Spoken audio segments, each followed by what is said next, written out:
to right field. It is over the wall. Josh Pearson blasts off. And the Tigers are putting it to the Gators. This is 365 Sports, powered by SicEm365.com. Toon looking the other way. End zone! Touchdown!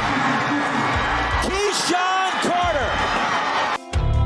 365 Sports is presented by IdealMRI.com. High-quality MRIs for $497 or less. IdealMRI.com. Your health is important, so is your budget. Third down throw.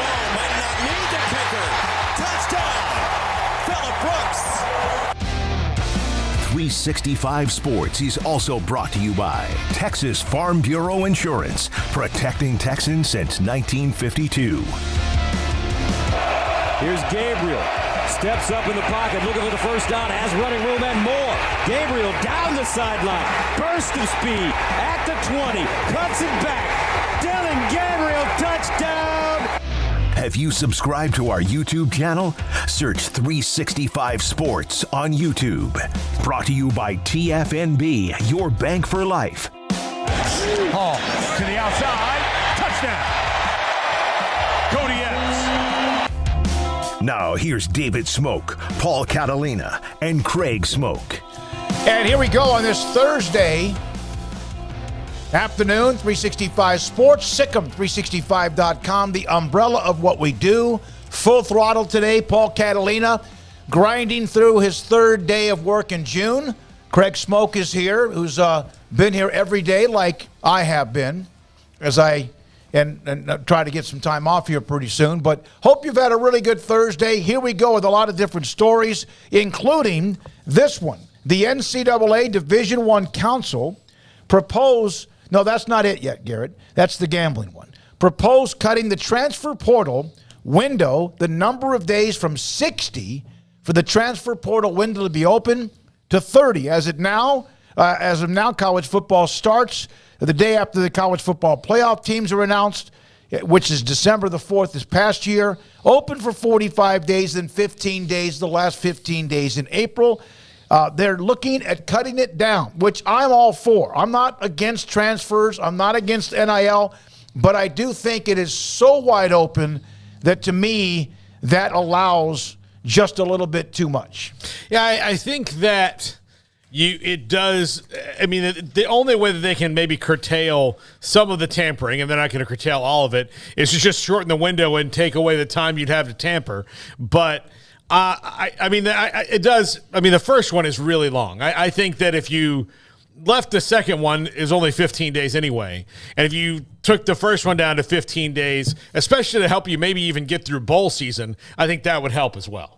Just in my opinion, but I don't know. There's probably somewhere in the middle where there's a sweet spot, and they haven't found it yet. But we'll find out.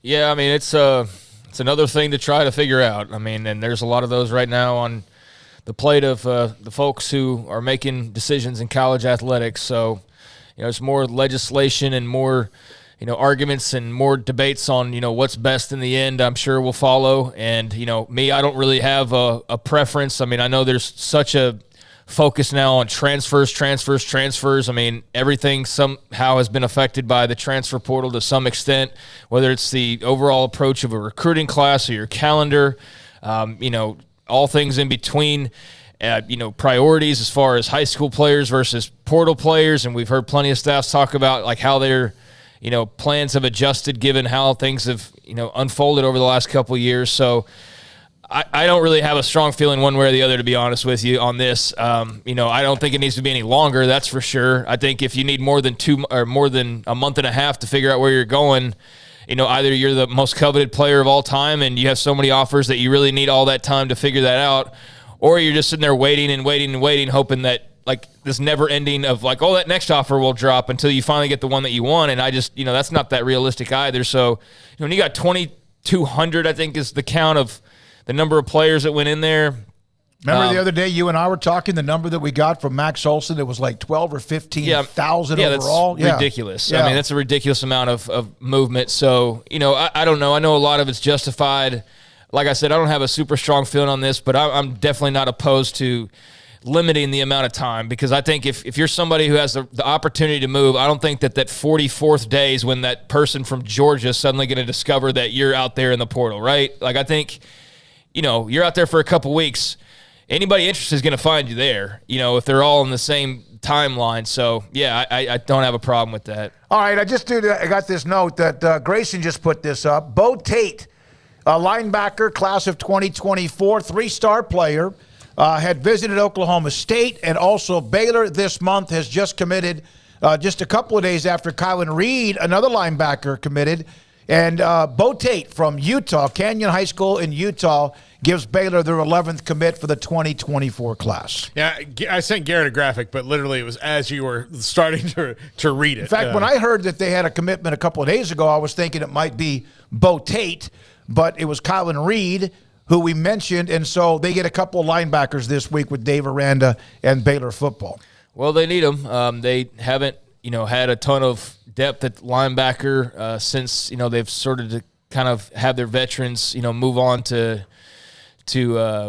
graduation and things like that. That was just an area that they were, had circled, our fans had circled, that could be one where they need to find some more guys and start building up a little bit more. So, obviously these guys aren't going to hit campus for another year, but now you have a couple here in the last few days and you're starting to build that position up. So I think that's good. Interested to hear more about, where exactly he fits versus the others and, inside, outside, those kinds of things. But they need some linebackers, and they're starting to pick them up. So I think that's a good thing, and they've been on a pretty good run here over the last few weeks. All right, so the chat room is off and running. We mentioned the transfer portal possibly getting shorter, whatever that might be. The commitment from Bo Tate, that just happened like in the last 5 to 10 minutes. And then Ross Dellinger last night, and then I've seen others who have now reported on this. The NCAA sports gambling-related penalties have been announced. Of course, we've heard that Iowa State is dealing with some of that, among a few others that have either they know and has not yet been released, but this is happening. So student athletes who engage in activities to influence the outcome of their own games or knowingly provide information to individuals involved in sports betting will potentially face permanent loss of collegiate eligibility. This also would apply to student athletes who wager on their own games or on other sports at their own schools. If a student athlete wagers on their own sport at another school, education on sports wagering rules and prevention will be required as a condition of reinstatement, and the loss of 50% of one season of eligibility will be considered. And then, for all other wagering-related violations on professional sports, whatever the dollar figure, wagers will be taken into consideration. $200 or less, sports wagering rules and prevention education. Up to $500 after that, loss of 10% of the season of eligibility plus rules and prevention education. Over $500, loss of 20% of the season of eligibility plus rules and prevention education. Greater than $800, 30% of the season of eligibility plus rules and prevention education. So 10% would be 1.2 games on the regular season schedule, and then on and on and on. So you're looking at the possibility of, 30% you could lose maybe 3, 4, or no, I don't know about 5 games, but at least it's now in stone. Yeah, and this is actually one of the things the NCAA has put out that it's pretty easy to understand what the rules are now. I mean, that part of their problem for the longest time was, 2 places do a similar thing, but you don't really know which one was more illegal, because everything was so vague. So now it's pretty, this is written there. Here's what happens. Here's what you do. I wonder how they will be able to, I mean, they've caught up some sweeps here now. I wonder how continually they'll be able to stay ahead of the game as technology gets easier and easier. And, if you just have a friend do it and all those different things. But I think ultimately, this is, one of the more well-reasoned and, easy to follow NCAA rules that we've seen in a very long time. I'm surprised it's not longer. And I think it's because they understand what world we're in. But, Craig, your thoughts about what looks like from a game to 2 or 3 or complete, basically, you're gone for the rest of your college career. Yeah, I mean, I'd be interested to know, and I'll never know the technology that they have to be able to catch this. You know, like there's the whole situation with the Alabama baseball coach, but if some Michigan State volleyball player wants to put a wager on like something, I mean, how do they just have like all their names in a database or something? They're like, oh, Wendy Smith, she's a volleyball player, and boom, they just like, you know what I'm saying? Yep. Like I don't know how they could possibly know what every college athlete is up to. That's part of it that's sort of strange, and I guess you just. You know, this if you get caught, I guess this is maybe a better way to read it. But I don't know. I guess every time the gambling thing comes up, I just must be living under a rock because it's amazing to me just how much that has infiltrated the mindset of everything sports. And, you know, there's a reason why I was banned for so long. And now that everybody's going to make, you know, billions of dollars off of it, they're all rushing as much as they possibly can to shove it in your face at every single moment that you're awake. Gamble, betting, you know, DraftKings, you know, it's everywhere. Like every podcast, everything. So, you know, it's obviously something that's unavoidable and in some ways can cause you some trouble. So it needs to be addressed. And, you know, I learned from some of the guys in here and just talking to other people that are a bit younger that, yeah, I mean, this is pretty prevalent. It wasn't for me because I'm like right at that point where everything's just there's a cliff we went over, and I got a lot of the old, and then I got a lot of this post stuff too, and I'm just sort of in the middle of it, and so it's a weird spot to be in. But yeah, I wouldn't have ever thought to be gambling all that much, and you can't do it here in Texas. But now, by the sounds of it, it's just so commonplace that it's like, you know, getting up and going to school in the mornings in some cases for some people who watch sports. No different than playing video games. Yeah, and I know that's always been a part. Like, there's always been your sharks and, you know, your people who were gambling regardless. But it's so out there now that it almost feels normalized. And, yeah, you got to address it, and so they have. And we'll see if there's any big explosive story that comes of this. But you've been warned, and so if you get in trouble, it's on nobody but yourself. And there's not going to be any, well, I'm going to file a waiver and get my transfer clear. Like, there's not going to be a waiver to file in this part of the deal. So be mindful of what you're doing. In the same time, and Paul, you add to that if you want. NFL suspended 4 players today for gambling violations. It's infiltrated the NFL. Isaiah Rodgers, Rashad Berry of the Colts, and free agent Demetrius Taylor suspended indefinitely through at least the 2023 season for betting on NFL games last year.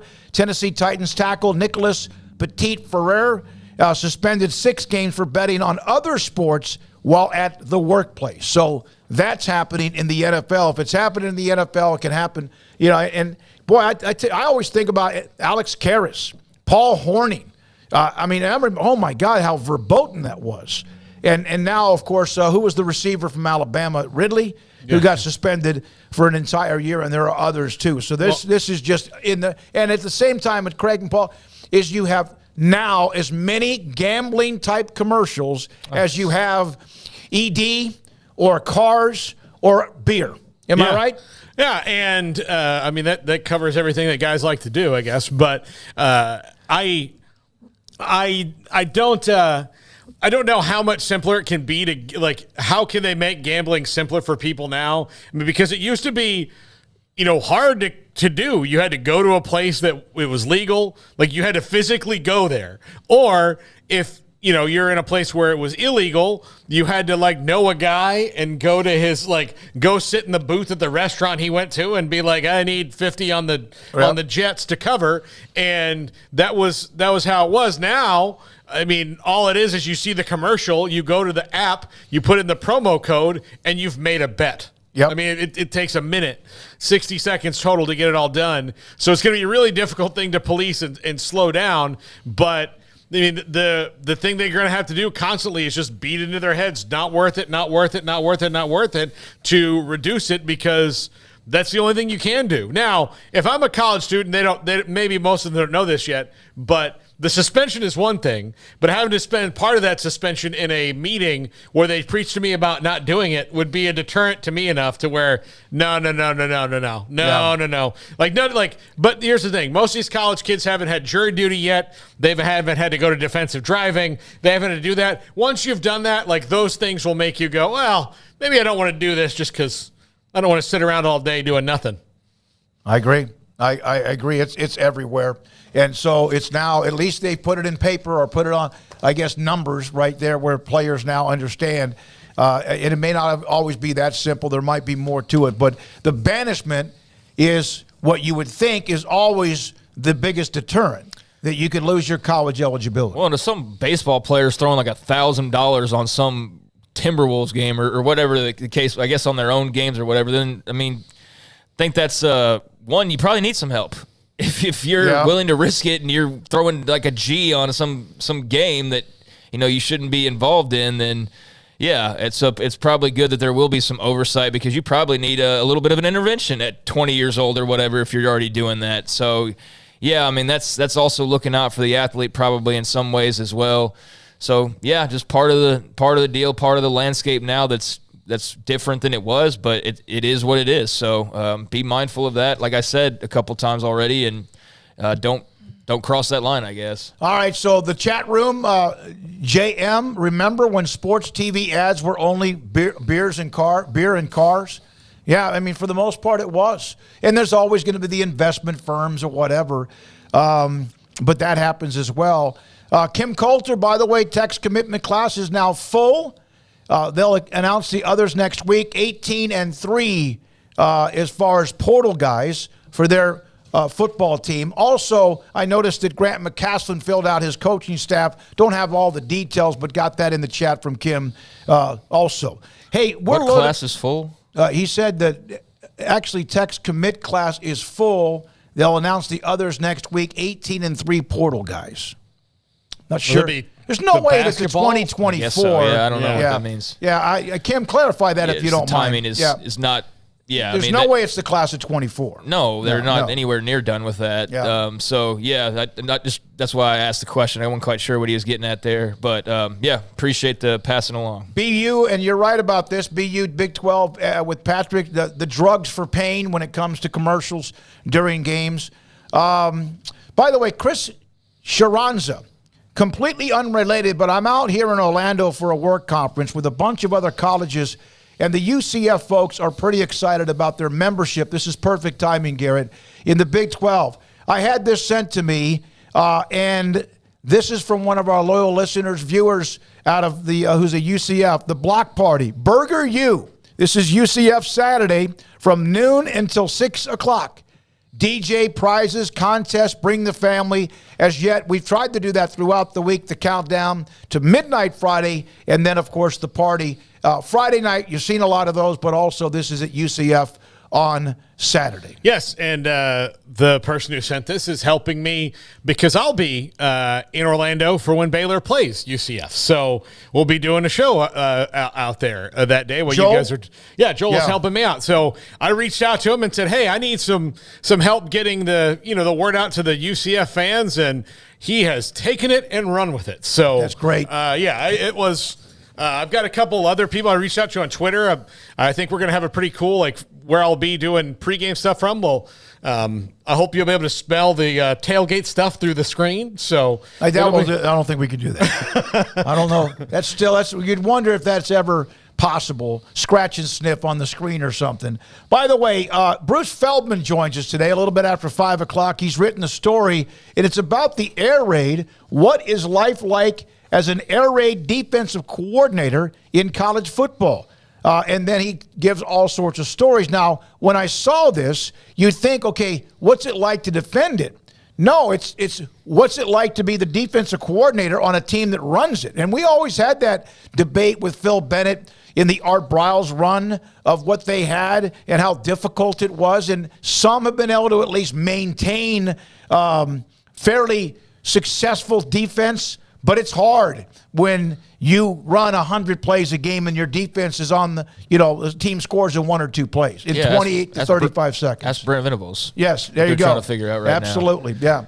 So there's a lot to do with Oklahoma, Bob Stoops, Mike Leach, Mark Mangino, and others. It's a really, really good story in The Athletic, and Bruce will join us a little after 5 on it. And I know he doesn't run the air raid.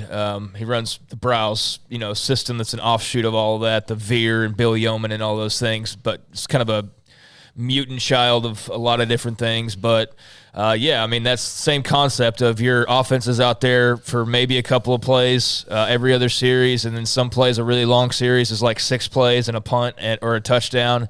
And, you're back out there as a defense, and Phil Bennett talked about that constantly. Everybody's, got the headlines surrounding the, bukus of yards every week and the touchdowns and the outstanding offensive players. And then, what about the other side? And the defense is just absolutely getting ravaged with 600 yards given up and 37-minute time of possession and, just insane things. But, they did a good job of just not really ever breaking all that often. They bent as much as you could possibly bend and would always find that one play that kept them from breaking most of the time. And then times occurred where they couldn't do that, Michigan State, or various other games where they couldn't get the stop that they needed. But that's life. You can't score 60 points a game and then give up only 10. No. Maybe Georgia can do that more often than people because they're just so much more talented than everybody. But schematically, it's not that realistic. So that's a challenge for whoever you're pointing to that runs those kinds of offenses. And I've always wondered how many teams have run that offense and won a national title. Well, it's more and more now. Now but it's more But prevalent. I do think, and Clemson did this very wisely, in that the problem with Baylor's situation was twofold. On the defensive side, Phil Bennett, and he would tell you this, got a little bit too stringent with who he was letting in the game when really you needed fresh bodies. It was, he kind of had a 13-player rotation when you really running a team with an air raid and against air raid offenses, you probably need about a 19-player rotation, honestly, on defense, because you need, even if one of those guys is only going to play 5 plays, those 5 plays are probably important. How many times, Paul and Craig, did we see a wide receiver run just a deep fade or whatever it was, and then the receivers would walk to the sideline, and then there'd be another one in. You almost need that you have as to, defensive backs. You have to match it, right? So if they're gonna, if Coach Browse on the other side of the ball is gonna run 4 wide receivers every play and then take 3 of them out. 2 plays later, then you need to match that a little bit. Probably not the same pace, but you need to match it a little bit. And then on offense, and I think Clemson did this, and I think you could see it with Georgia as well, and the teams that run any kind of – Georgia's not really running the air raid or spread or anything. They've got concepts. But the teams that do it, when they do have a lead against a good team in a high-pressure game, they stop running the play so fast when it gets late.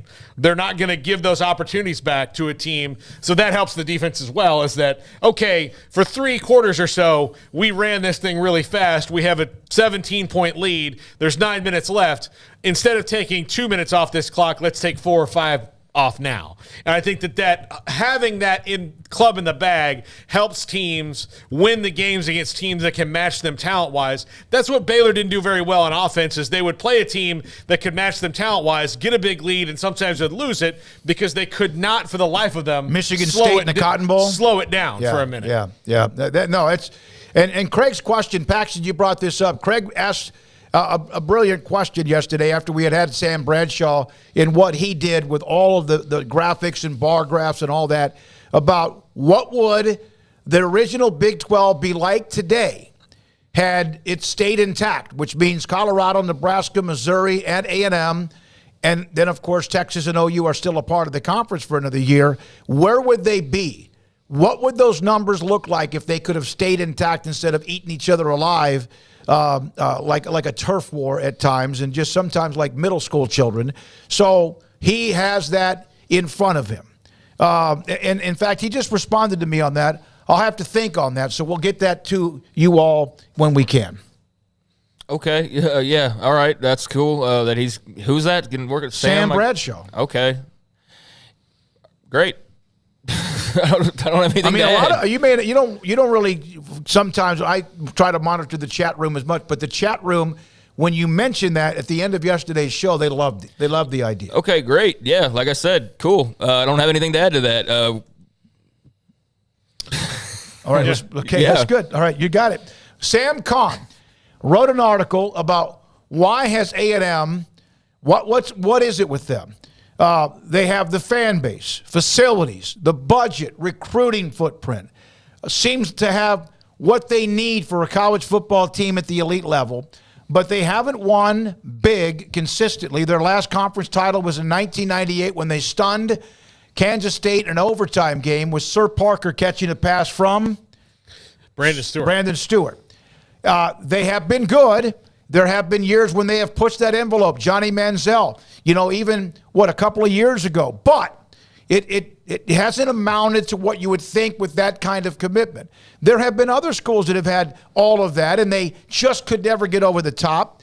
But why not? And Sam wrote the article today in The Athletic, and we'll discuss that with him here in the next segment. I wonder if Kansas State fans feel the same way about Sir Parker that I do about, like, Mookie Wilson or, like, Bucky Dent. What about Boone?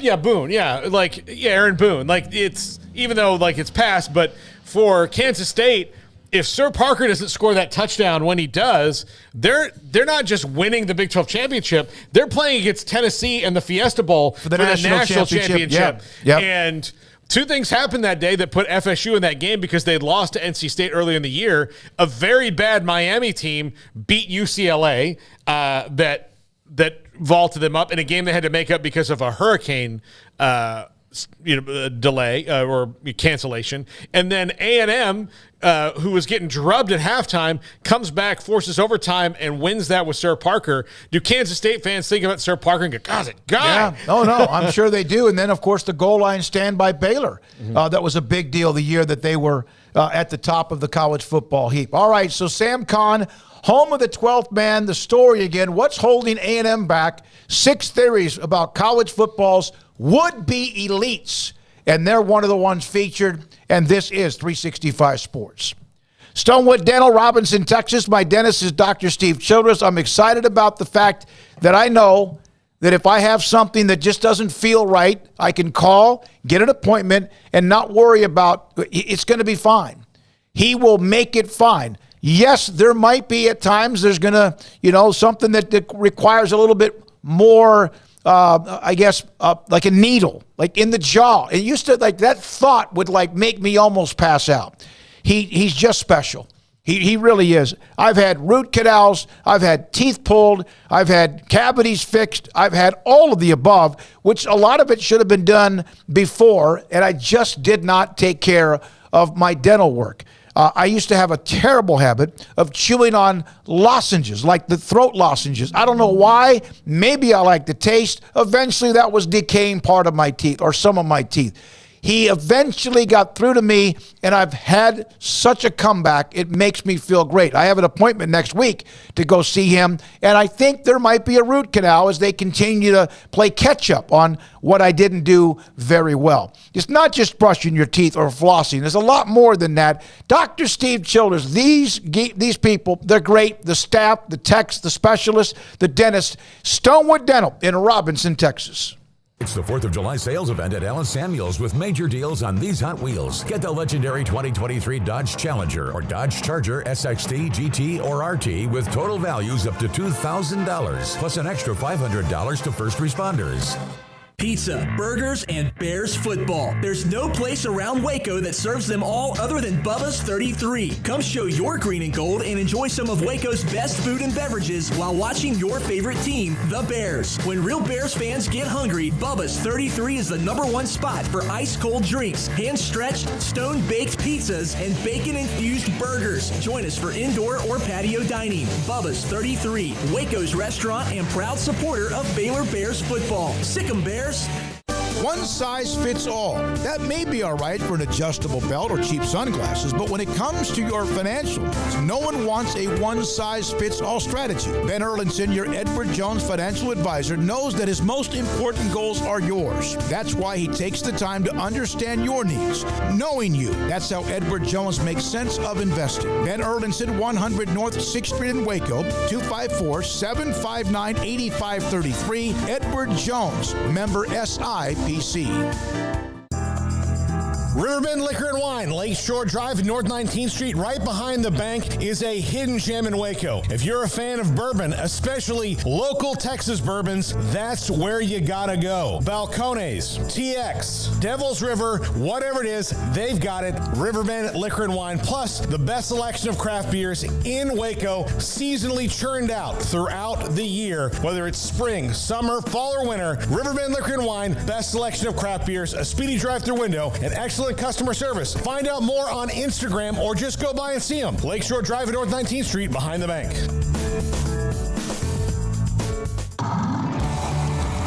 Waco Custom Marketplace is your hometown grocery store with a full-service butcher shop and bakery. Hi, this is David Smoak.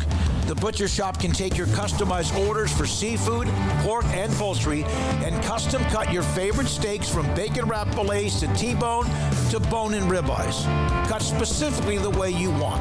They have Norwegian salmon fillets, catfish fillets, sliced ham or turkey and lunch meat, variety of cheese available, and several options of sausage links, fresh chicken breast or whole chickens, sliced bacon, pork chops, ground beef, marinated beef, and chicken fajitas, and always large briskets available, plus fresh vegetables. So the great product, customer service, and family tradition of the Bauer family continues at Waco Custom Marketplace, open Monday through Saturday.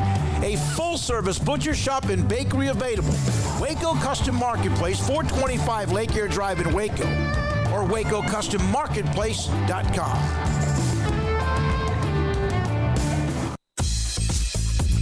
Baylor Scott & White Southwest Sports Medicine and Orthopedics, the team physicians for Baylor Athletics, diagnosing and treating all sports-related injuries, including concussions. These specialists also provide orthopedic services for athletes and non-athletes alike, whether it's knee or shoulder pain, a wrist injury, orthopedic spine care, and even an arthritis and total joint clinic. Trust the doctors. Baylor Athletics Trust. Baylor Scott & White Southwest Sports Medicine and Orthopedics wants to get you back in the game.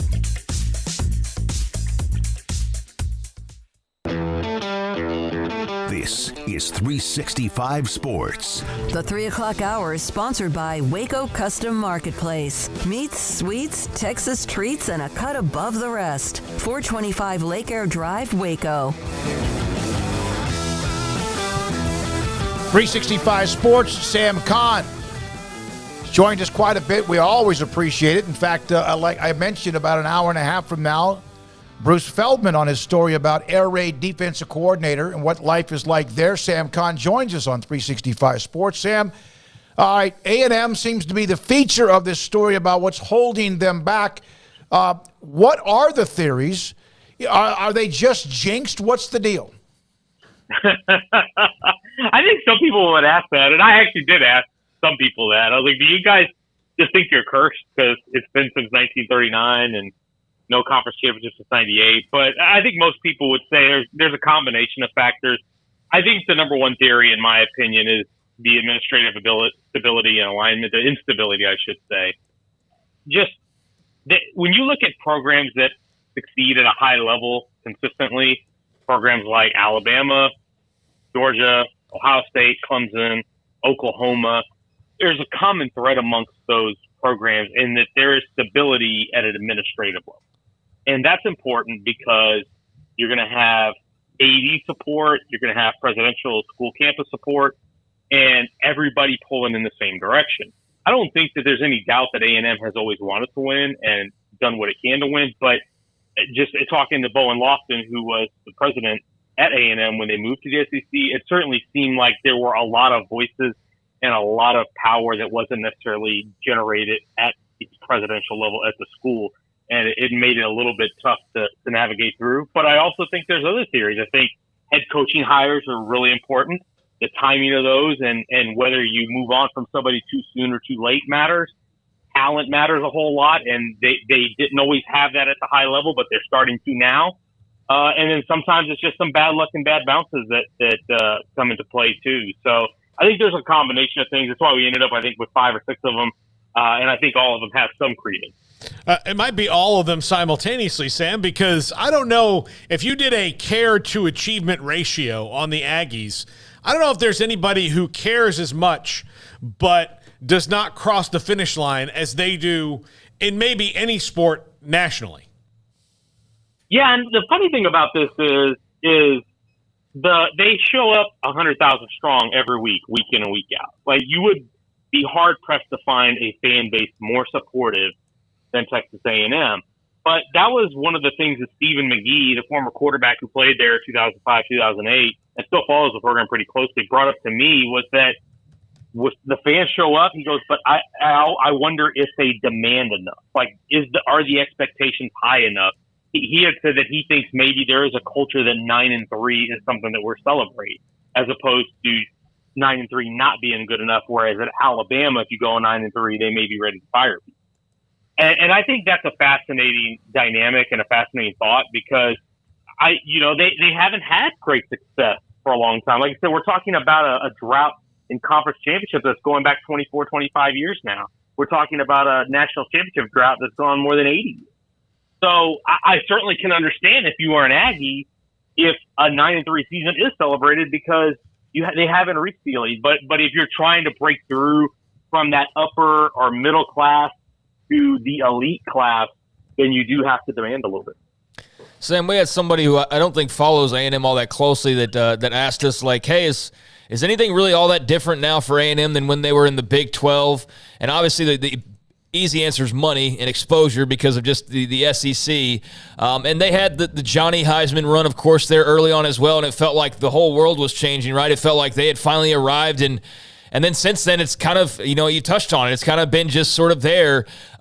Is there anything else that's drastically changed in your mind from when they were a Big 12 school, outside of that Johnny run and the financial side of it? What else would you point to? I think they have really recruited a higher level talent. When you look at the recruiting rankings, they've done a lot better on that front. They last year they were fourth in the 247 sports team talent composite, and I don't think there was ever a time in the Big 12 when you would say they had a talent that ranks in the top 10 in the country. They signed 6 top 10 classes since joining the conference.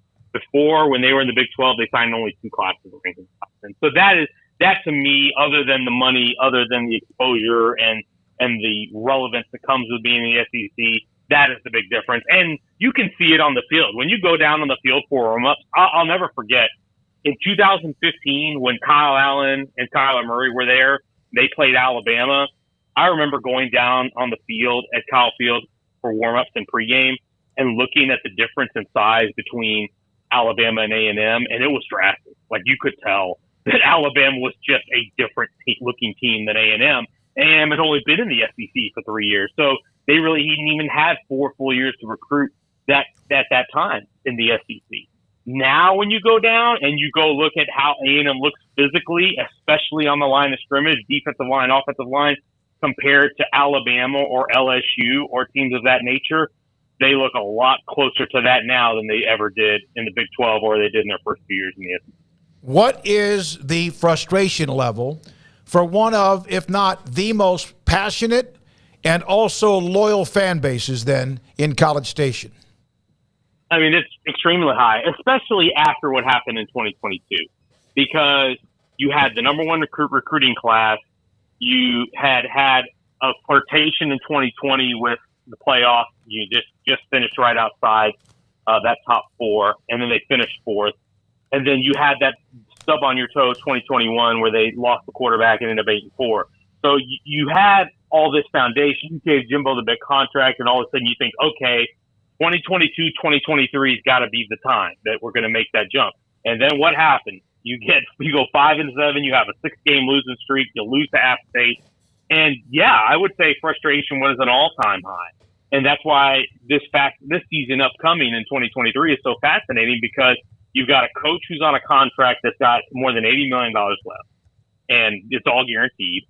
And you have a fan base that is frustrated and wondering, is this still the guy to take us where we want to go? And it's a valid question at this point. We're going into year 6 of the Jimbo era.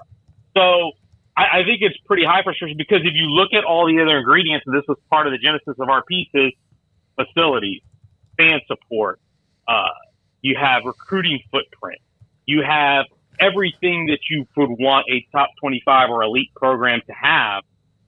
And the only thing that you can't seem to do is break through and get to the top. And that's tremendously frustrating for them. And that's why I think this year is going to be so important, because how they do this year, I think, is going to tell us and chart the course for the next few. Sam, you mentioned the head coaching hires. They have not, ever, like the last 3 are Coach Fran, or last 4, Coach Fran, who was at Francione is at Alabama. They went and got him after he had been at TCU and raised them to new heights. Kevin Sumlin was the hot coach coming out of Houston.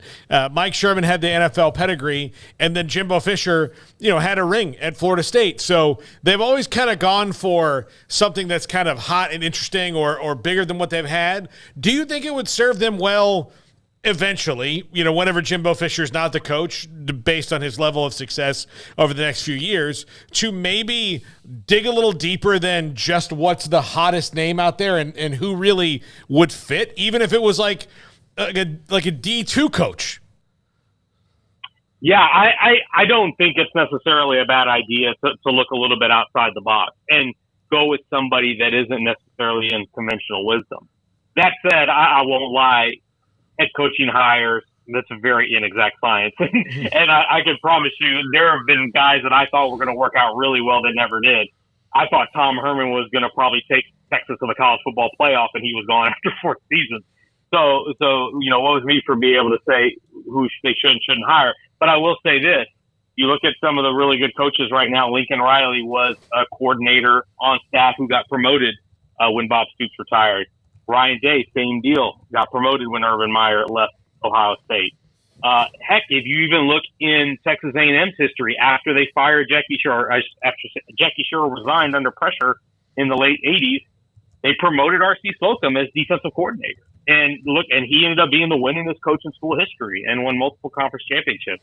So I don't think it always has to be the sexy hire. That said, I think it would be hard. The last 2 hires, Sumlin and Fisher, I think it's hard to quibble with them too much at the time because Sumlin was the hot name and he did accomplish a lot at Houston and he did get them off to a great start in the SEC. It's just that they weren't able to sustain it. And then Fisher was one of 4 active coaches at the time with a national championship ring. So I think it's hard to quibble with that. But you can nitpick and say, okay, Sumlin only did it at Houston, or you could say Fisher was starting to decline. You could see that in his last year, and you see signs of it at FSU. And I think some of that's revisionist history because I think if you would have went back then when it was happening, people were saying, "Oh, there's no way A&M can go hire Jimbo Fisher." So it's really hard to say, but I do think a lot of programs, not just A&M, would be well served to not just go hire the big name that's going to sell, that's going to win the press conference, that's going to get everybody excited. Sometimes it is the low key guy who maybe everybody doesn't know that just knows how to win football games. And you mentioned a D2 coach. I mean, look at what Lance Leipold is doing so far at Kansas. Not to say that that's the kind of guy that A&M should go get, but just in general with coaching hires, sometimes it's okay to turn over a few more rocks. Yeah, I would say right now, like if Jimbo Fisher's gone, December 1st this year, the fans are not going to say, let's go hire Lance Leipold. They're going to go, well, Sonny Dykes. That they're going to point. That's what they're going to do, and maybe that's not the best thing. Yeah, exactly. And I would say Sonny Dykes, maybe Jeff Traylor, maybe at UTSA, Joey McGuire, possibly if Texas Tech has a 9 or 10 win season. I could see all those guys, but then I could also see them with the resources that A&M has. You also have the wherewithal to go try and get maybe a former NFL name or try to get somebody else, from another part of the country at another program that maybe is, available for whatever reason. But yeah, you're right. It may not be, it may not be a sexy hire. There may be somebody else down the road, but that's why it's important to have leadership that is clear and that you don't have just one person making the decision. You don't have one concentrated of 2 or 3 people that wield an unbalanced amount of power making those decisions. It's why it's important, I think, to have a lot of different opinions and a lot of a centralized power structure that says, hey, here's the expectation we're due, here's who we're going to talk to, and this is the way we're going to go. Sam, culturally, and you touched on a little bit throughout the article on a lot of different things, but, for having not necessarily reached that mountaintop, they have had celebrations as though they have at time to time, like a number 1 recruiting class or when they beat Alabama and things like that. And so there was, I guess, some level of entitlement that was creeping in, that was evident last year with just the freshman class that kind of fizzled out in some ways. You had guys, racing their cars in the parking garage, and it was a bad look overall. Do you feel like that's been taken care of and sort of rooted out and cured this offseason? I don't know. Certainly, I think a lot of the guys from the freshman class who had become discipline issues, I mean, all those guys are gone. So that part, certainly, yes. That has been rectified. But does that mean that overall the culture is going to be better in the locker room? I mean, I don't know. It's hard to say. I think one of the things, and me and Andy Staples did a story at the end of the 2022 season about what went wrong at A&M. And one of the biggest issues when we talk to people within the program was that discipline was an issue. And some of that fell at the feet of Jimbo Fisher.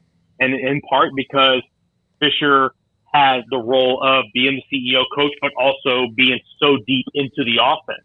And so it became a time management issue of not being able to balance all those things.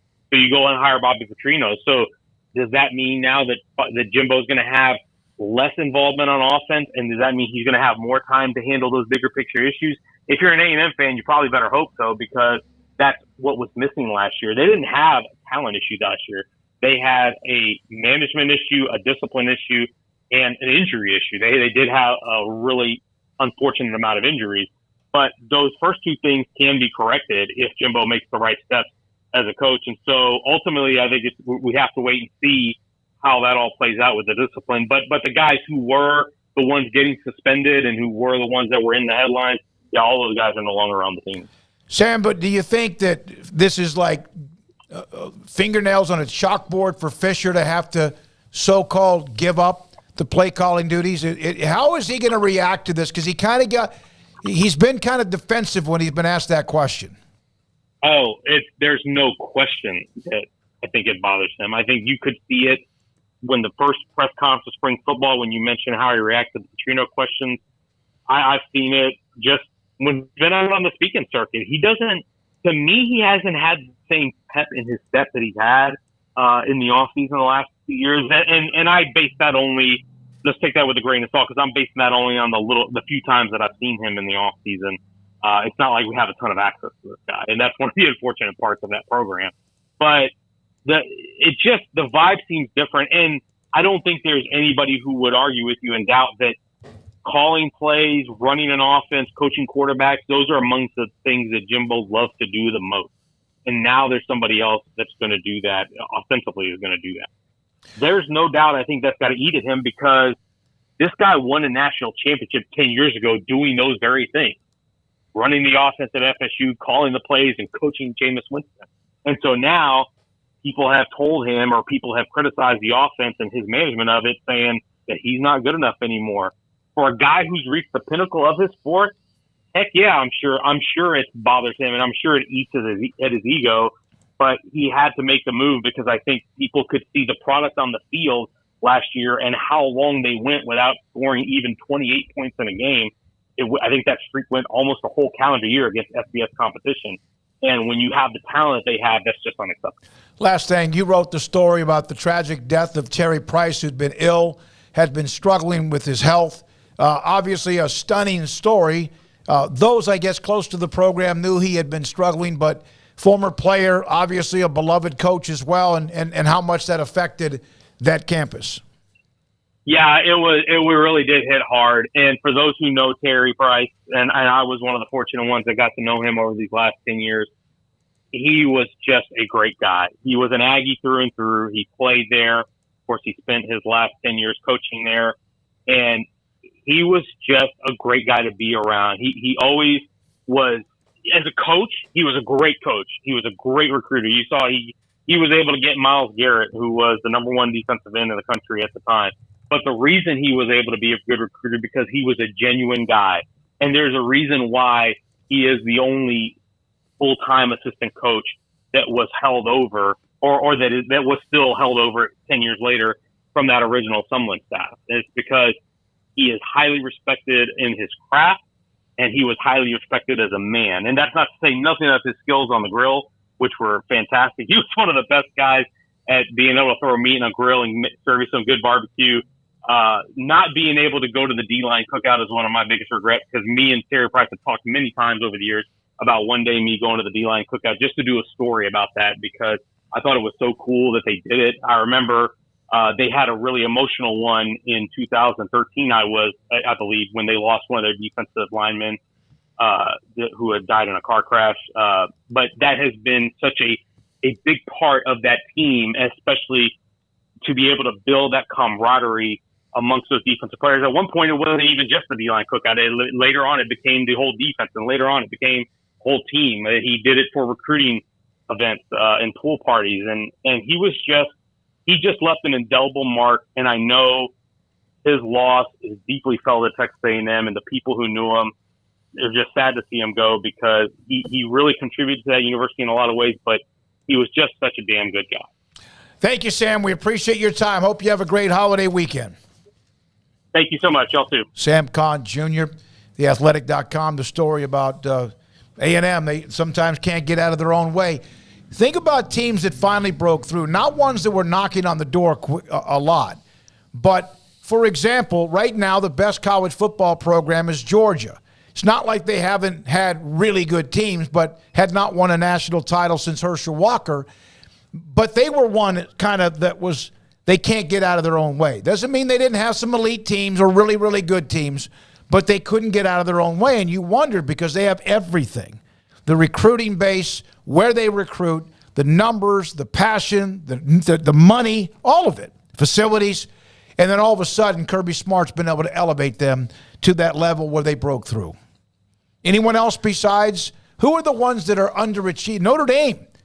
1988 was their last national title. I don't know if you have to win a national title. This is A&M hasn't been ranked number one since 1957. That's the weird thing with me with A&M is like I'm told that they're supposed to be on this level of other teams, but I'd never seen them at that level of other teams besides a year or two there. And I understand why I'm told that. I'm told that because they've got a lot of money. I'm told that because they want to be that. I'm told that because they have some branches of history, although, you know, like they did put up a national title when they joined the SEC. Like, you know, there was suddenly a magical extra national title. And, you know, you have to go way back to even get to the one that they had there to begin with. And they didn't just run through the Big 12 roughshod. They had their moments here and there, but so did like basically every other team by the end of it. So my whole life, there's been little moments where they popped up and they've been good, but it's always been treated like they're 1B to Texas 1A, right? Or they're 1C to Texas and Oklahoma. And besides just being told that, and knowing that they've got some of the things that can lead you to that, they've never actually been that. Does that make sense? Yep. And that's where I have a problem in viewing them because I'm like, they're supposed to be like a Georgia or like an Alabama or like a Texas or like an Oklahoma, but they never really have been, except for having the year, just like everybody's had a year. Baylor had a year a couple years ago. TCU had a year last year. You know, Texas Tech had one way back, you know, with Leach, you know, had their moments. So, yeah, it's a weird spot they're in where there's these expectations, but there's also not a lot of substance that's built off of it. Does that make sense? No, it does. Tennessee went through a stretch after they won in 98. They've been in the wilderness. Now last year's team was really, really good. Notre Dame, I mentioned them, 1988. They've played or been in the playoff, a couple of different times. But if the last national championship was reported on a newsreel, that's a drought. I mean, that's, you know, when they won it, I mean, when people found out about it that weren't in Texas, it was Homer Norton and the boys gave a crackerjack effort today as they beat Texas. Well, that's just far back. You know what? Clemson was in that wilderness like Tennessee, won it in 1980. But I don't know how it was in South Carolina. I don't think they were running around telling everybody that they were basically 1B to Georgia. You know, like that's the thing. I do think that it's an interesting discussion I'd like to hear from the chat room of teams like A&M, the care to achievement ratio, because there are fan bases that don't care as much. And that's everywhere because it's just not as big a deal. And maybe have even had better runs than A&M just because they have better alignment, president, AD, coach over a longer period of time. But like Sam said, you're going to be hard-pressed to find a fan base that cares as much as A&M, that spends as much money, that has all these resources, but not much to show what for comes out on the other end. You know, they're right now they're putting in, you know, Ruth Chris ingredients, and they're getting out In-N-Out Burger, which is all fine, but like, you know, if I'm paying for Ruth Chris, I want Ruth Chris. That's a compliment, though. That's why they are viewed that way, is because they do have such a large and, you know, passionate fan base. To their credit, that's why they're viewed that way. If their fans didn't care, then we wouldn't constantly put them up there with all these other teams that have actually accomplished more. But they do spend a lot of money because they care. They fix up the stadium because they care. They, you know, the things that they're doing and the moments where they pound their chest, it's because they care and they're trying to get to that point where it's not the butt of a joke, it's actual results. And it's just, it's just been a non-ending road of where, 8 and 9 wins as consistently as they've done it would be fantastic for most programs. But when you do have that feeling of projecting that aura of, no, but we want to be more than that, and 8 and 9 wins is suddenly like not getting to that point, well, then 8 and 9 wins is suddenly not very good, and, you're falling short of expectations. So, yeah, they're just in a weird spot where they want to be more and they should be more and they're trying to be more, but they just haven't clicked to where they are more, and so it makes for a really interesting kind of dynamic there. But yeah, it's fascinating. Dolfo, I appreciate the thought that not every school is going to win, no matter resources. Right. For every Alabama, Georgia, there's Notre Dame, Miami, Nebraska. But don't compare those three to A&M. Notre Dame did win it in '88. Miami, we know, won a chunk. Nebraska was this dominant in the mid-'90s. And, I mean, really, they were like not elite. That's the word I use too much.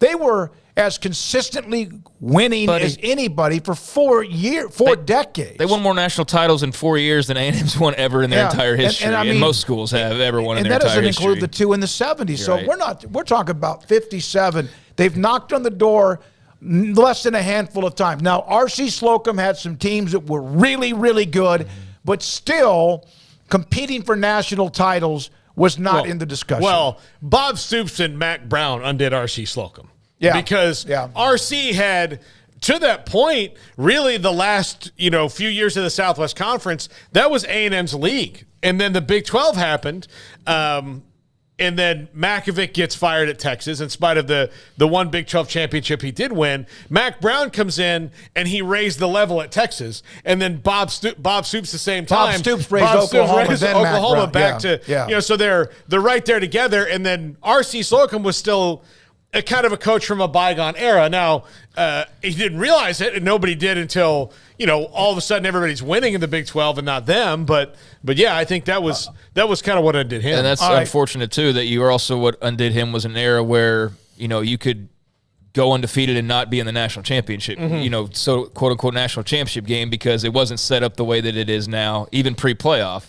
Like they weren't in the BCS or, then there was the Nebraskas that were in the way and the Miamis and FSUs and all them in the early 90s as well. So, yeah, I mean, he had some great years, and they just, couldn't crack through all the way. But, yeah, it's been an interesting, I guess, dilemma for them to try and solve. And, maybe it is, like he states in the article, part of it's just like you got to wait a little while longer. And I know that sounds crazy, and people, especially the ones that have been investing and cheering on for so long, or they want to see it, before it's too late. But, maybe it's just a matter of it does need a little more time. I don't know. It's certainly not been for lack of effort. That's what we can all agree on for sure. Someone said that they dominated the Southwest Conference in the 1980s. They won 2 titles. In 1980 and then like 1987 or so, 86 or so, they won 2. We're not talking an occasional conference. They were good. They were really good. But we're talking about the commitment, the facilities, the money they'll spend, the passion, the fan base. Thanks to Sam Kahn, we have to move on into the 4 o'clock hour. Mickey Spagnola around 4:30. Craig's off the radar at 4:45. And I mentioned again a little over an hour from now, Bruce Feldman, senior writer for theathletic.com on life as an air raid defensive coordinator.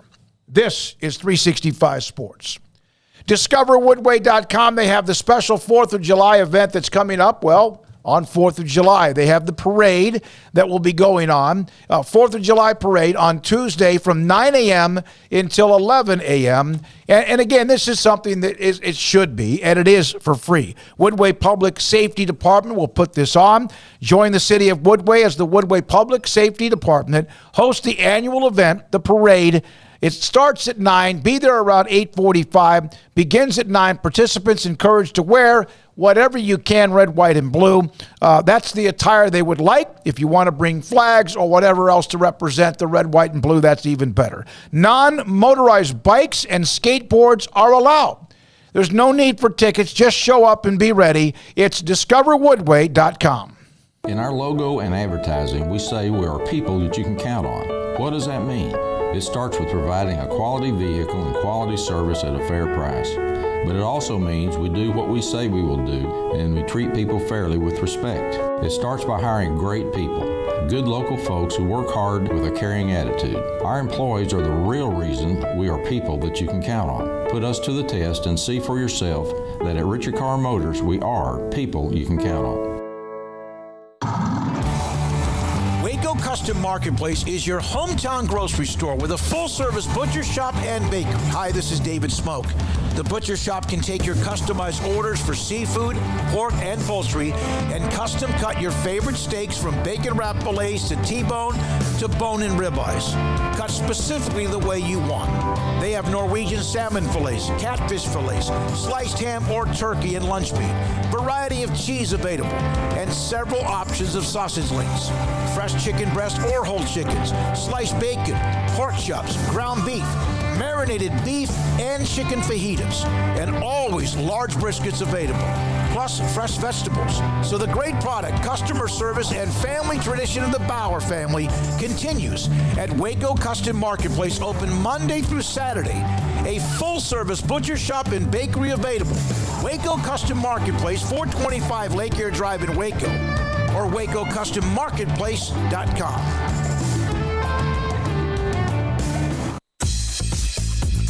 Baylor Scott & White Southwest Sports Medicine and Orthopedics, the team physicians for Baylor Athletics, diagnosing and treating all sports-related injuries, including concussions. These specialists also provide orthopedic services for athletes and non-athletes alike, whether it's knee or shoulder pain, a wrist injury, orthopedic spine care, and even an arthritis and total joint clinic. Trust the doctors Baylor Athletics trust. Baylor Scott & White Southwest Sports Medicine and Orthopedics wants to get you back in the game.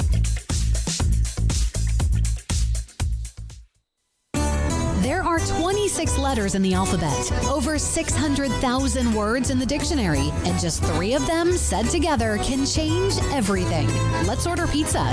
Those 3 words lead to dough made from scratch and 3 fresh signature cheeses that blanket golden crust in a heavenly melt on Marco's Pizza that'll blow your mind. So visit Marcos.com to order and stop by Marco's Pizza in Belmead, China Spring, Woodway, and in Robinson. Marco's. Pizza lovers get it. It was broad daylight. I stepped into a gas station for 5 minutes to grab a snack, and just like that, my car was broken into. They made out like a bandit. My laptop, my phone, everything. I called my agent to see what could be done, and he restored my faith in humanity. My claim was processed so quickly, and I was able to recover my losses. Stop by and see our agents at one of our 3 McLennan County locations. Coverage and discounts are subject to qualifications and policy terms and may vary by situation. It takes time to reach goals. It's a truth that applies to more than sports. It goes for your financial goals as well. You work hard for your money, and you deserve an investment strategy that lines up with your game plan. And Chuck Verno, your Edward Jones financial advisor, can help. If financial investments aren't putting forth the effort you desire, stop by today for a financial review. Chuck Verno, 720 North 64th Street in Waco, 254-732-1161. Edward Jones, member SIPC. This is 365 Sports. Text us at 254-339-1122. The text line is sponsored by Riverbend Liquor and Wine, with the most extensive variety of craft beer in Waco. A hidden gem on Lakeshore Drive and 19th Street. We start this 4 o'clock hour. Brigham Young Television and Brian Etheridge and the crew, when they were up in Provo, was able to visit with them, and I know a couple of the people. David Nixon, former A&M Consolidated and Brigham Young football player, is on the crew. He's on vacation here pretty soon. But Spencer Linton put this up. This is from an interview with Brett Yormark as Brigham Young is counting down the entry officially midnight Friday into the Big 12.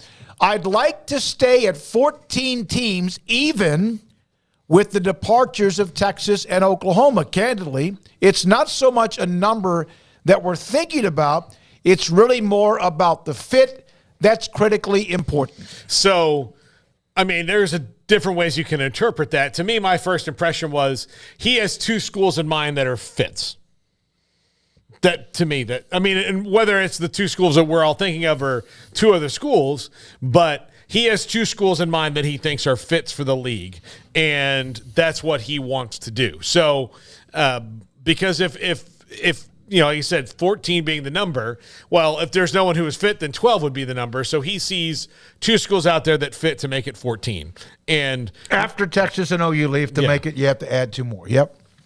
Yeah, I wasn't even thinking about the math when he said that. I just took it as like he doesn't really want to add, but yeah, they'd have to add in that scenario to make it 14. So yeah, that makes sense. And I don't know. I think we can presume who those 2 are. We've heard a lot about them, and their respective reciprocated interest has been reported to varying degrees. But we know Arizona and Colorado have at least had talks, and I know that there's others that may, say, well, that's nothing. That's just whispering, and that's like they try to.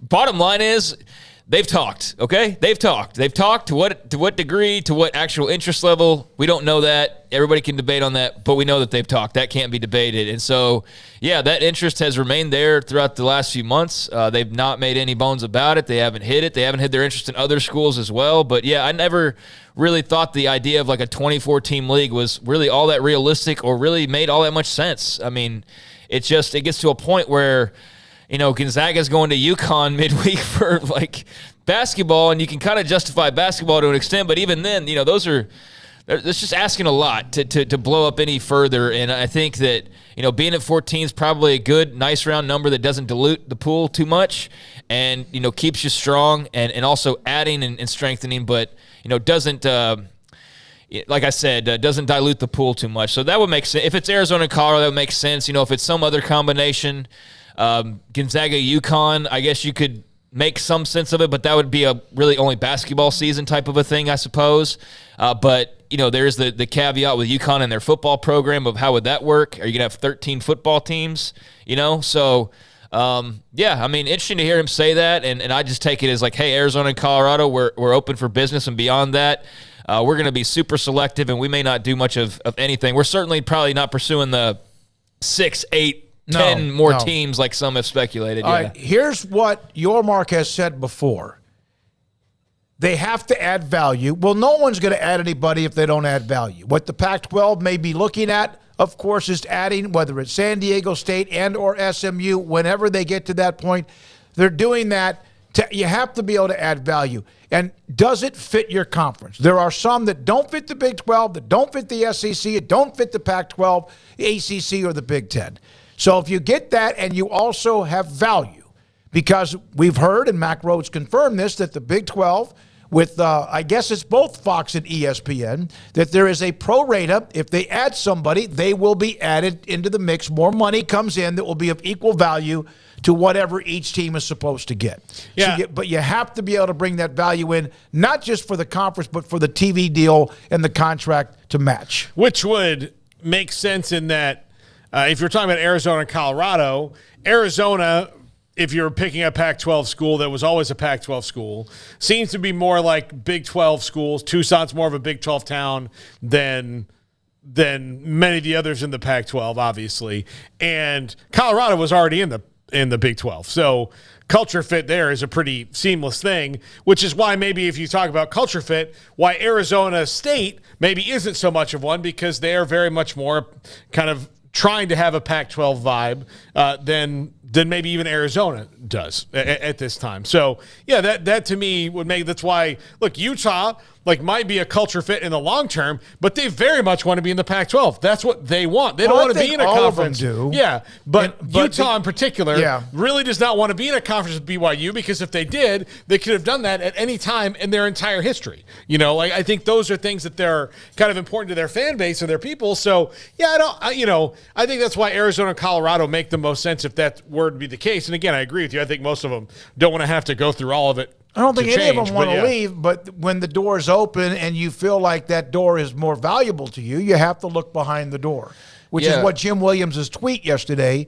was saying when he was getting that quote that, Craig, you nailed it when we were kind of like jumping around on it, that listen, it's not trying to be picky about getting the Big 12 or telling them what to do. It was just we have to look on what is on the other side of the fence. Yeah, you don't marry the first pretty girl that you see, right? Especially if you've got a lot of pretty girls that are chasing you, probably say, hey, weigh my options here. Who do I fit best with? Who am I going to get along with the best in the long term? How financially stable are we going to be? All those types of things. I think you're going through suitors, right? And Arizona and Colorado have more than one suitor at the moment, and that's been public for a while, and perhaps others do as well. And so they've just been more open to the idea of like, maybe the grass is greener over here. I don't know that. I like where I am, but I'm going to at least check it out and see for sure before I make a lifelong decision. And that's all they're doing, and they're doing what's in their best interest, and that makes sense. And as far as your mark goes, I mean, in regards to the question specifically, it had to do with not just adding teams, but it had to do with the concept of, hey, you've got 16 teams, there's more money. You've got 18 teams, there's more money. 20 teams, even more money. And that's not the way that it works. And I don't think that's a common held belief, but I guess there's enough of a belief there in some portion of the crowd that's why the question was brought up was, more teams don't necessarily equal more value. And so, yeah, there's got to be the additive piece, and those two we know to some degree would likely be additive. Otherwise, we would have moved on from this a long time ago. So they're waiting like they've been waiting. And obviously, if there's that opportunity, they're going to strike while the iron's hot. But if not, I think he sounds as though he's fine with the current configuration. And then beyond, an Arizona, Colorado, or beyond perhaps what you'd pivot to as far as a UConn, Gonzaga, or something along those lines, he sounds content to stay where they are because, again, having 18 teams doesn't mean that everybody's making even more money. In fact, they could be making less depending on who those teams are. So they're being selective and being smart with it. It's 411 365 Sports, SicEm365.com. Of course, the website. We'd love for you to become not just a subscriber for what we do here every afternoon, but also be a part of the premium section of the website. So I have the poll that I sent into Joni Lehman, and this could be butchered by everybody quickly. But I sat there and stared at this. You probably didn't do it, did you? No. You were kind of preoccupied. Craig, did you send one in? Your poll for the media, for the Big 12? Yeah. Garrett, did you? No, I was on vacation. A lot of pretty good theme we have around here. Summertime, man. Here's the deal. That is the thing, is like you probably should have sent a reminder or something to most people because everybody is sort of like checked out as far as, vacation time or checking emails on as regular of a basis. So yeah, just that probably deserved a little bit of a follow-up for a little prodding everybody to, that's coming up too. By the way, I'm surprised that during the pedicure, while you're getting your head fanned by a big, huge leaf, you didn't feel. So I'm going to give you mine. And this could come back to haunt me, and I do not care. Look, I was drunk. I might have picked West Virginia to win the thing, so I don't. Probably wasn't good. All right, good anyway. So I'm drunk. You're doing something else if you're picking West Virginia to win the Big 12 this year. I mean, sorry, but not legal in Hawaii. But look at the Vegas odds. If somebody feels strongly about that, then go ahead and place that bet right now and put me on there too, because we'll all be rich. All right, so I'm going to watch the chat room. Craig and Paul, you can respond to this. I think this is the hardest year ever to pick 1 through not only like what was 10 before, because there were always 1 or 2. You knew you could always put Kansas at the bottom. You just could, with all due respect. That's not the case anymore, and I think I have them too low. But there was also always that, you could always pick Oklahoma because most of the time they won it, and then you'd have Oklahoma State or Baylor or TCU, and then Texas would make a push, although they haven't won the title in the Big 12 since 2009. So I'm going to give you the team that I picked, and the chat room, fire away. Craig and Paul, fire away. Garrett, you too. At number 14, West Virginia. Yeah, I'm between two teams at 14, and West Virginia is one of them. Mm-hmm. Who's the other one? Cincinnati. At number 13, oh my God, we have a great, great following there, and Juan is going to be so angry. I have Houston. Yeah, I'm not like saying Houston should be 4th, but I think they'd be. I still think they're a little bit in a better situation than Cincinnati and West Virginia. I don't know. I'm torn on the Cincinnati and their comparison to Houston, for example, or even a West Virginia. Like, I don't think that they're going to be super good, but I don't know that they're just like plummeting to the very bottom right away. They do have a lot of questions though. But as far as West Virginia goes, I mean, I could see them finishing like a game above Houston or something like that. But I'm not going to argue them being last. Like, I understand where that's coming from. And then you said, 14 was Cincinnati, or 13 was Cincinnati? 14 West Virginia, 13 Houston. Okay, 13 Houston. And then I think this is so 12 is Cincinnati. Yeah. Okay. Yeah. I mean, that's all fair. I mean, that's kind of, I think, everybody's MO right now with all of those teams. I mean, Houston's won a lot of games here the last couple of years, guys. I don't know if you realize, but they replace a lot too. Yep, they replaced Tank Dell. They replaced Clayton Tune, who had been around for forever. So, yeah, I mean, all those teams are coming off of, obviously some major changes in one way or another, or just disappointment in West Virginia's case. So that's all fair. Those three being at the bottom. Juan just sent me the teary-eyed emoji, and I'm sorry. I love you, Juan, but. Again, I honestly think this could be 6 or 8 that are way out of whack here. At number 11, Iowa State. Yeah. I just don't know. I don't know how it's going to go for them. I think that they could be better, but looking at their schedule and how they've been, like 11 though could wind up being a 7-5 team. No, absolutely it could be. Yeah. But I don't see them contending for the title. No, they're not going to contend for the title. I think they could sneakily be better than everybody expects, though, because I don't think they have a very hard schedule. And I think that this is like the prime opportunity for Matt Campbell to go like, oh, y'all thought I couldn't coach anymore. Yeah, y'all thought I didn't know what I was doing. And you didn't realize that, like, no, we had some moments last year that didn't go our way.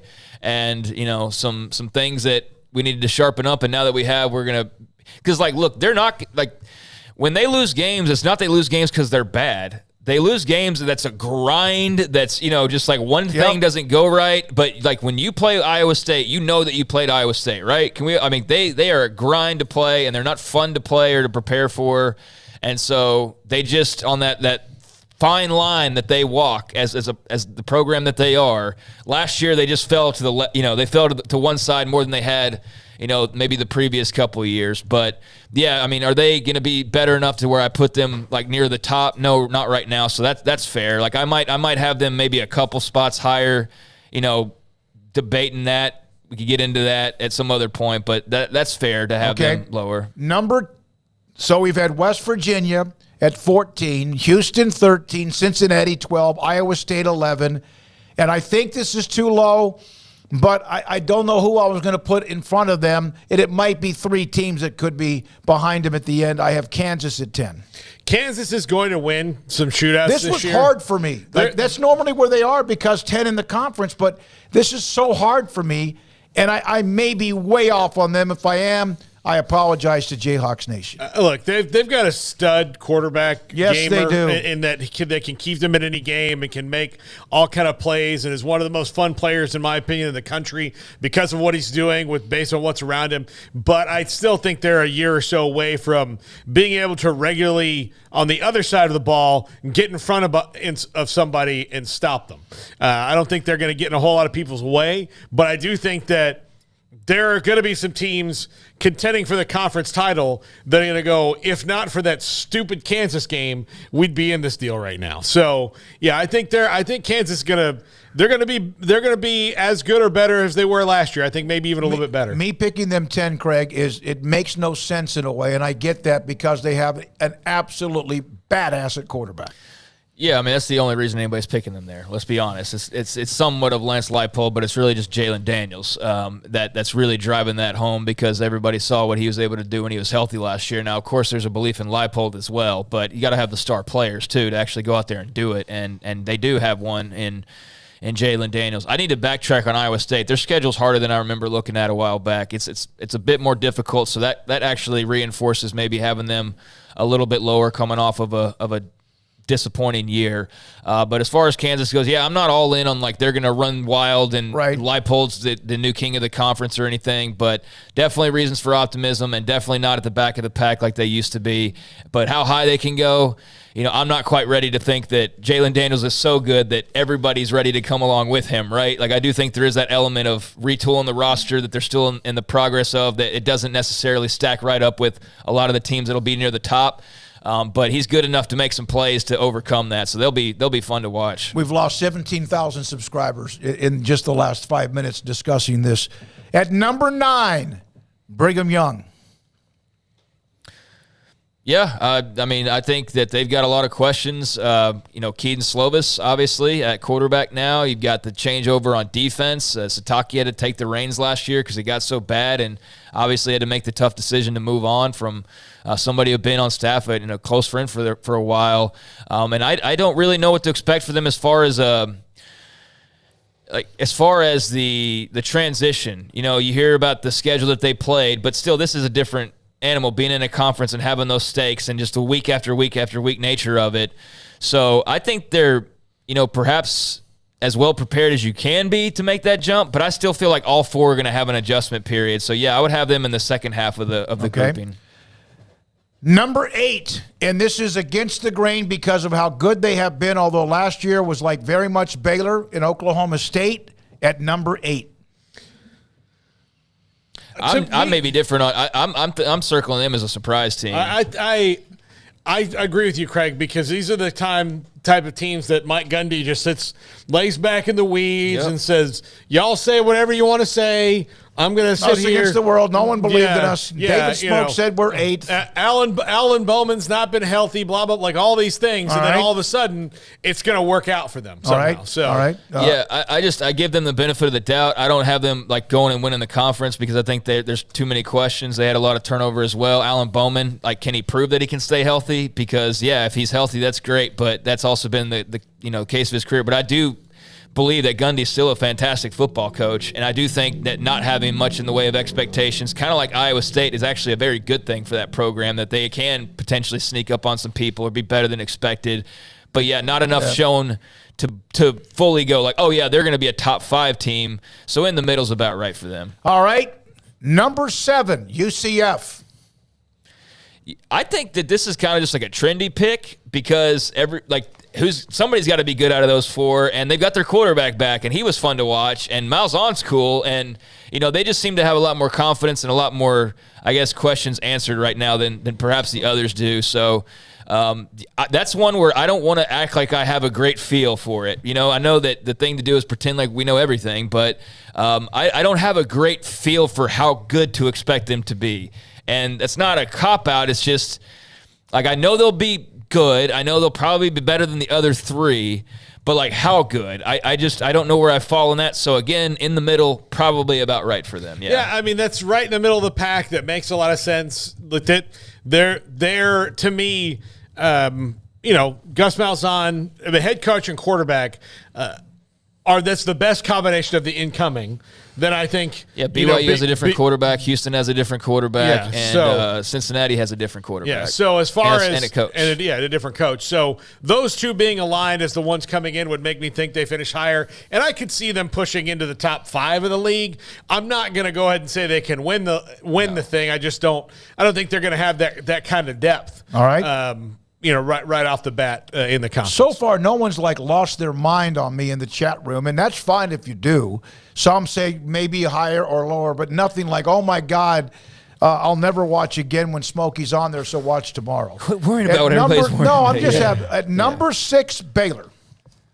That's fair. I mean, I think that might be a team where you get the most varying degrees of opinions on where exactly they are in the grand scheme of things. Dr. Jekyll, Mr. Hyde the last 5 or 6 years. 8 games at home, and this is a team who has been historically not the most fun to watch when they're not in Waco for the fans. It's, especially when they go to Morgantown. They don't have to do that this year, so that's great news for them. They kind of got the Lubbock bug off their back last year. They don't have to go back there. They do get Texas at home, which is a huge benefit, I think, of a team that's probably, the best in the league in most people's estimations going in. So, they have a good opportunity with 8 home games. I'm not going higher with that until I'm proven otherwise. No, if I'm wrong, then I'm wrong. Six is a good spot for them. I think. I think 6 is a fair spot. I think they should make a bowl game. If they don't, then there's got to be some questions, and there's got to be some reasons as to why.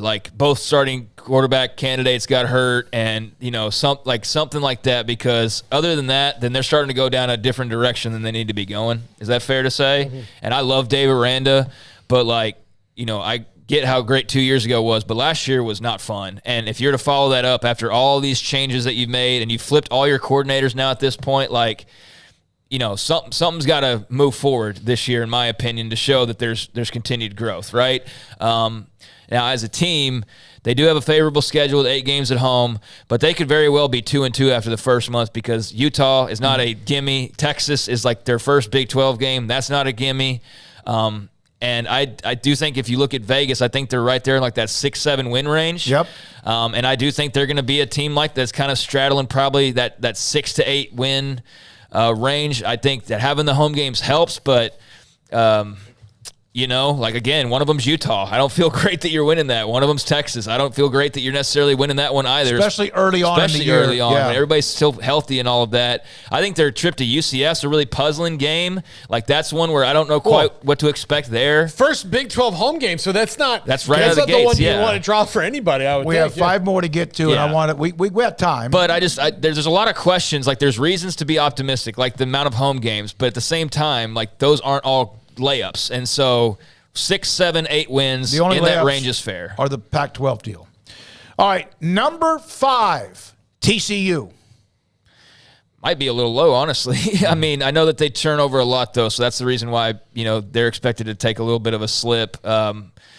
Be fascinating to see Kendall Browse's offense and a new quarterback at that. They've recruited really well. 5, I might bump them up like a spot or 2, but I can understand, they're not going to be lower half of the conference. No, they'll be fine. They got I think to go. They're going to reload better than expected. Got half of Alabama's roster, but not just jumping right back in the title game. Number 4, Texas Tech.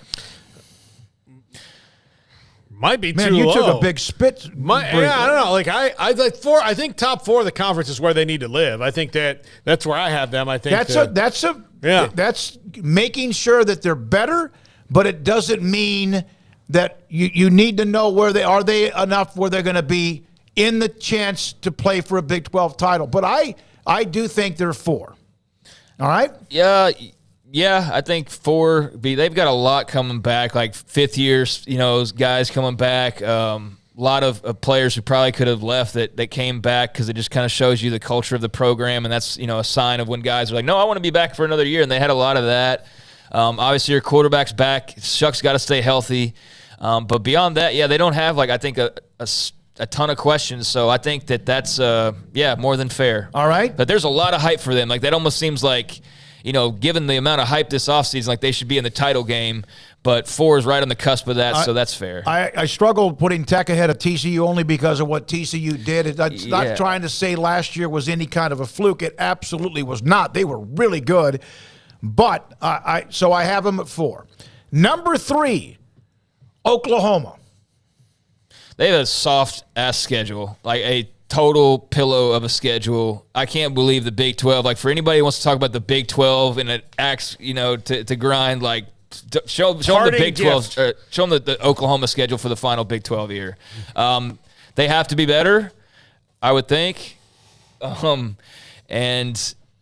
think that, the talent part of the equation, I think, is a bit of a mystery still, but they've hit that heavy, and, I mean, they've seemingly done everything they can do to try and get, on track. So, fascinating year upcoming for Venables. Arkansas State, SMU, and Tulsa are their non-conference games. Remember, they lost the Georgia game because of joining the conference, so that was wiped out.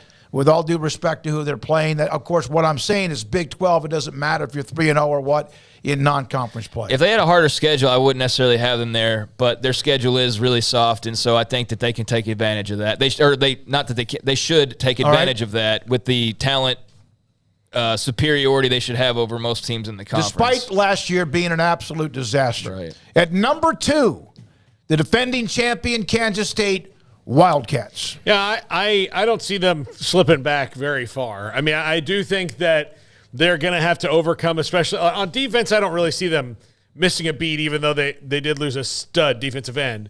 But I think that's kind of who they are personality-wise. I think that making up for Deuce Vaughn is going to be an interesting two-person shuffle, but if they can get close, that can help them consistent to take some more pressure off of Will Howard. But, making up for Cade Warner and some of the guys that they lost on offense will be interesting, but I think that they can do it. Yeah, I think Kleiman's one of those guys that we all just sort of expect him to establish the program the way that he did previously, in the FCS, and just kind of have that ball rolling from here on out. That very well could be the case. I don't think you just, no matter what you did in the transfer portal, just hop over Deuce Vaughn's loss. I mean, I do think that's felt, but maybe only early on. Will Howard back. I mean, yeah, there's star power that's missing, but like TCU, I think that they've got a good hold on, the direction of the program and kind of what they're doing. So I don't expect much of a fall off. All right. And then that leaves hype of all hype. But they really do have an enormous amount of not just the talent, but they seem to have gained last year some grit, especially on defense. The young, talented offensive line, a year older. Yeah, they will miss Bijan and Roshan. I don't care how many 4 or 5-star guys they have back on the roster, and they do. I understand. Texas is always going to have great running backs, but I just feel like a lot of it's because of the unknown with Oklahoma, so much lost with TCU. This is not a yeah, but one. I think they're one. I also know that can they fill the expectations, not just from me, obviously, but from everybody else, because I think a lot of people are going to have them at number one in their poll. And this time, it's not just because their name is Texas. Yeah. By the way, Bill Connolly, these are his tweets from today on this very topic. Just finished tomorrow's Big 12 preview, and, man, if you blow this one, Texas. Okay, here's what he says. He's right, though. Yeah, I agree. OU's got upside but no depth. KSU's got the line play but might lack upside right now. OSU and TCU might have the depth, Tech too, but defense is sketchy. I like UCF's roster, but they collapsed late in 2022. And Baylor's depth on D and offensive line is perilous. Yep. I agree with all those points. I mean, OU did attack the portal quite a bit this offseason, but, I mean, the depth part is exactly right. Like, hey, that's great. Your starting defense and offense are better, but, like, you're 2 and 3 deep, and if injuries hit, like, that's a very fair point. KSU, I think a lot will revolve around Howard and how good he is, But, yeah, they've got the returning O-line. I mean, everybody's back. BB leads the way there, an All-American, one of the few All-Americans in the Big 12 last year. And probably the top guy, actually, maybe along with Bijan as far as the accolades that came his way. So, yeah, he's a strong anchor for a O-line. Who's also there? Our buddy from Midway, Katori Leviston's been there for this entire run. Oh, yeah, the offensive lineman, yeah. But, yeah, they do have some questions. I agree with all of that, like especially about some of the depth concerns there, but particularly about Texas. I think that, yeah, it's theirs to lose. It really is. I mean, you look at that roster, and I know we can do that game every year, but truly, if you really do look at their roster and what they put together and the depth and all of that, there's really no excuse. Like, there's really, I mean, beyond – I would think if they don't fulfill what should be the expectations legitimately, then you have to know that as the season progresses, if they're not in the middle of it, like not just lagging around, I mean, in the middle of it, like even leading the way, then my God, the heat down in Austin, which is always hot, will be even hotter. Yeah, I mean, I don't know if you want to make a coaching change heading into the SEC, and I don't know how many worthy candidates there are out there right now that would be any better than, Sark, but I'm totally with you, though. I mean, I do think there will be a lot of rattling the cage and a lot of message board fodder for sure, because they should be. They should be squarely in the mix. I think the schedule's fine enough. You play Alabama early on, but that doesn't affect you as far as the playoff or your conference, right? So, even if you lose that game, that's not that big of a deal because it's Alabama, and you'll probably be better for it in the long run anyways. You win that game, then, oh, my God, the hype train will be hard to control. But I know every year people can probably say this and probably have to some extent about, yeah, it's Texas and they're so talented. This is different, though. This really is, and it's not just because it's the last year, but they don't really have that many weaknesses if you look at the roster, and they do have some momentum, and they do have a schedule that's manageable. So, and then as much as anything, you look at the others, and they have question marks galore, like pretty much all over the place. As I said, yep. And so, yeah, I think that if they don't win it this year, then there better be a damn good reason why, because they probably should. Yeah, okay, we've taken a little bit longer than I thought, but I appreciate everyone following along. I think for the most part, I really stared at that for a long, long time and redid it about 5 different times before sending it in, Coming up, Mickey Spagnola, just a knuckle or two, a note or two, a nugget or two on some of the suspensions in the NFL. Cowboys quickly, as we're about a month away from training camp. Craig's off the radar. And then Bruce Feldman and the story about being a defensive coordinator for an offense or a team that runs the air raid. It's a great story on theathletic.com, and this is 365 Sports. Pioneer Steel and Pipe. I'll make this very simple. They've been in business since 1943. They have survived all of the economics ups and downs. They have survived whatever else has happened in this country. They survived COVID. They are bigger, better, faster, and stronger than ever before. They have a brand new facility that is massive. They had a nice facility with all of the history and tradition, the customer service, the handshakes, pipe, steel, and metal. Oh, yeah, the distribution was great too. And they would deliver what you need because it's heavy product. They would unload it if you wanted them to at the site of wherever you were building something. Now they have all of that, but even more of it. Even more efficiency, and it was already really good. They're on the loop now, Loop 340 and Highway 6, just east of 35 in Waco. It's a great, great family-oriented, run business, locally owned, Pioneer Steel and Pipe, pioneerboys.com. It takes time to reach goals.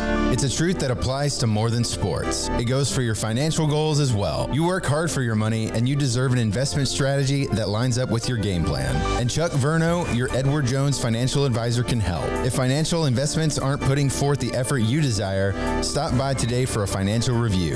Chuck Verno, 720 North 64th Street in Waco, 254-732-1161. Edward Jones, member SIPC. Camille Johnson Realtors guide you seamlessly through the process of buying your dream home or selling your current one. Commercial, farm and ranch, or residential, Camille Johnson Realtors can smoothly and successfully lead you through any transaction. With a team of 28 experienced agents who are excited about serving you, Camille Johnson Realtors services the entire greater Waco area. If you're in the market to buy or sell, contact Camille Johnson Realtors, 104 Midway Center in Woodway, or find them online at www.camillejohnson.com. Camille Johnson Realtors, elegant, charming, warm. Welcome home.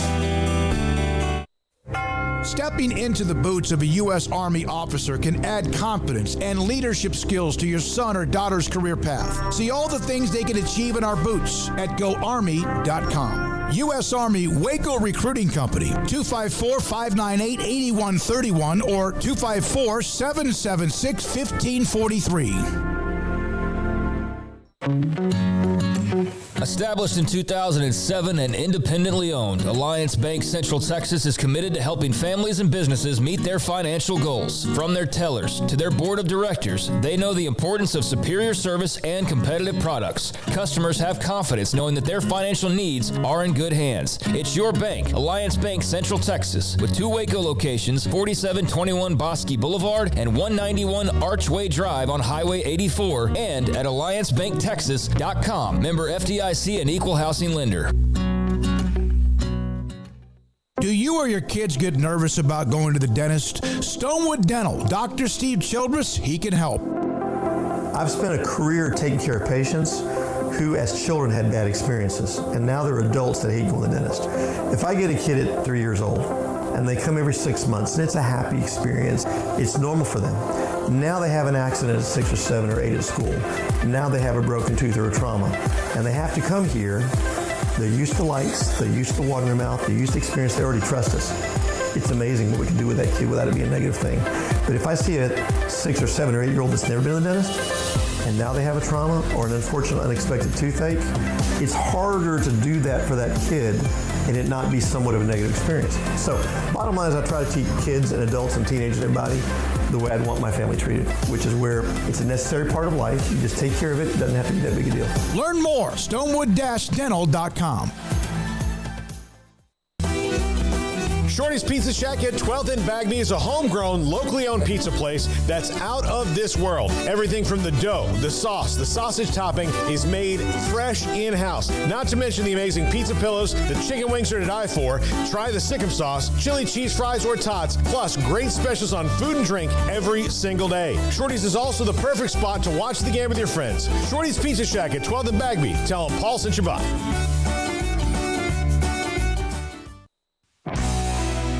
This is 365 Sports. It's time for our weekly segment with Mickey Spagnola of DallasCowboys.com. Prescott fires, caught, Lamb, touchdown. Brought to you by the First National Bank of Central Texas, with 5 locations to serve you. All right, here we go. This 4 o'clock hour. Craig's off the radar around the corner. Mickey Spagnola, DallasCowboys.com with us on 365 Sports. Mickey, what are these, and we've seen not just today, but there have been an occasional player or 2 or 5 suspended by the NFL when it comes to gambling. How much have you even heard, not so much if a Cowboys player is involved, but even that being a part of anything at the Star? I have not caught any clue of that taking place. As a matter of fact, the only time it seems to come up is, last couple of press conferences, maybe during the OTAs or minicamp, somebody asking Mike McCarthy how much they talk to the players about, warning them about this or making them quite aware. To me, David, I don't know how players can be so naive that they're sitting there going, oh, I didn't know about this. How could you not know about it? Mm-hmm. Right? You're obviously, and I'm not saying it's a sickness, but to me, it sounds like you're trying to get away with something. I mean, it's pretty prevalent. I can remember back in the day, and I can't say that there's some place in the locker room where these signs are, but back when we were at Valley Ranch, there were big signs they post on the wall about warning about not gambling, right? And how illegal it was for an NFL player to do so. So I don't get it. Unless these kids are so young that they just think, well, they're not going to catch me. They are going to catch you. And they've got more filters involved in this than, boy, it would amaze you the connections they have with these different betting sites to make sure someone's name doesn't get on there. I mean, they make sure the employees know about it to the point of not participating in a pay for reward college basketball tournament. I mean, it's gone to that extent of, no, you cannot do this. So I don't know how the players think that, well, no, they're not going to catch me, or it's okay if I do this. Mickey, when do you think that we'll know about a kicker? Training camp, maybe. Okay. I think you're waiting to see, and I'm sure the veteran guys out there, and again, there's a reason why veteran guys are out there, right? They want money. And a lot of them are probably sitting there going, I'm going to just wait until, somebody gets desperate. But I would imagine at some point they're going to have to bring somebody in to at least create competition. I mean, they did it last year. I would imagine that they'll do it again. The problem, you guys, with this kicking thing is, do you realize how incredibly spoiled they were last year? Yeah. Like, do you think you're going to find somebody off the street right now to make 90% of his field goals and 94% of the extra points? Because the extra points that he missed in the playoff game don't count against his regular season percentage, right? So I don't know where you're going to find that. And even if they get somebody that converts 83% of their field goals, is that person going to hit 9 out of 11 from 50-plus yards? So I think it's a huge dilemma, because people are going to expect whoever they bring in to do what Brett Maher did, and it just ain't going to happen. Yeah, I thought he was really good. Obviously went into a funk like a golfer who can't stop from shanking a shot or just gets the yips putting. Mickey, I know this is a part of your mix shots when you do this on DallasCowboys.com, so I'm taking it from that. But the Cowboys outscored their opponents for plus 125. I tried to do the math in my head, and I wasn't quite smart enough to do it because of the 17th game. But that's averaging winning by 7 points every single week. That's 7 points. That's a touchdown a week on average that you won. That seems to be a lot, and they were 5th in the NFL where everything's about how tight games are and how much parity there is. Yeah, no, absolutely. And so I understand defense is important, but you better score points. And to me, that puts some pressure on the changes they made on offense, right? Because if you look at the games, if you don't count that last game, after Dak got back, they were averaging 35 points a game. Are you going to be able to do that again? Or was that just one of those things? And I think, I hear all about, well, they've made these changes. This is going to fix this and this. The only thing it's got to fix is not scoring 12 points against San Francisco on the road in a second round playoff game. Because the rest of it was pretty darn good. That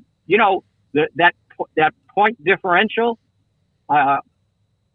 Philadelphia only had eight better than the Cowboys that you just mentioned. You said they had 127. They were at 135, I believe. So from a scoring standpoint, they scored. And I think I've, pointed this out before. They lose 2 games in overtime when they scored 34 and 28 points. You got to win those, and both of them were on the road. So, we can look at the kicker thing, but even on the offensive thing, I think there's pressure. And remember, they did that with Dak throwing 15 interceptions in the 12 games he played, and they still scored that many points. So to me, everything that's perception over the Cowboys is what happened in that loss to San Francisco. Mickey, what guy who's been hanging on the roster for 3 years now would you say is this is a make or break camp for him? Oh, I'd have to give that some thought because. So you're saying the guy's going in his 4th year? Yeah, he's there. Like they like him. I'm like Simi Fehoko comes to mind. His is probably about staying healthy. I guess he'd be in his 3rd year, but somebody in that realm of, they like what they see, but maybe not enough of it. And this is kind of a make or break for him with the team. Well, here's the key thing on that. If that person breaks, is he going to hurt him? Because if Simi Fehoko makes the team, he's the 5th or 6th wide receiver. Mm-hmm. Offensive lineman, Josh Ball. Yeah. He's got to. This is his 3rd year. He's got to do something. But if he doesn't, it's not going to cripple the offensive line. It'll hurt some depth. Although I don't know how much they're relying on him. But yeah, in this day and age of the salary cap, those things usually take care of themselves before you get to that point. But I'm going to start this guy, and if he doesn't play well, he's out of here. I don't think they're in that situation at any spot that I can, off the top of my head think of, because they've got so many young guys on the come. They got young guys that they're going to rely on, and they have to be good. Kelvin Joseph, can he do more than special teams? Can he get a chance to do something? Now, you got to get an opportunity to be able to, succeed or fail. And they had him working back up in the slot. There's a spot there, but he's not going to beat out Deron Bland. A guy like that, and you're in the last year of your contract. Well, no, he probably got 4. He was a 2nd round pick. But again, if there's competition, you could get edged off. But if they lose him, is it going to hurt them? I don't think so. Mickey, thank you very much. Hope you enjoy the holiday weekend, get a little time away. And I know you're about a month away from training camp in the beautiful confines of Oxnard, California. So we hope to be able to have you on while you're out there. We appreciate your time.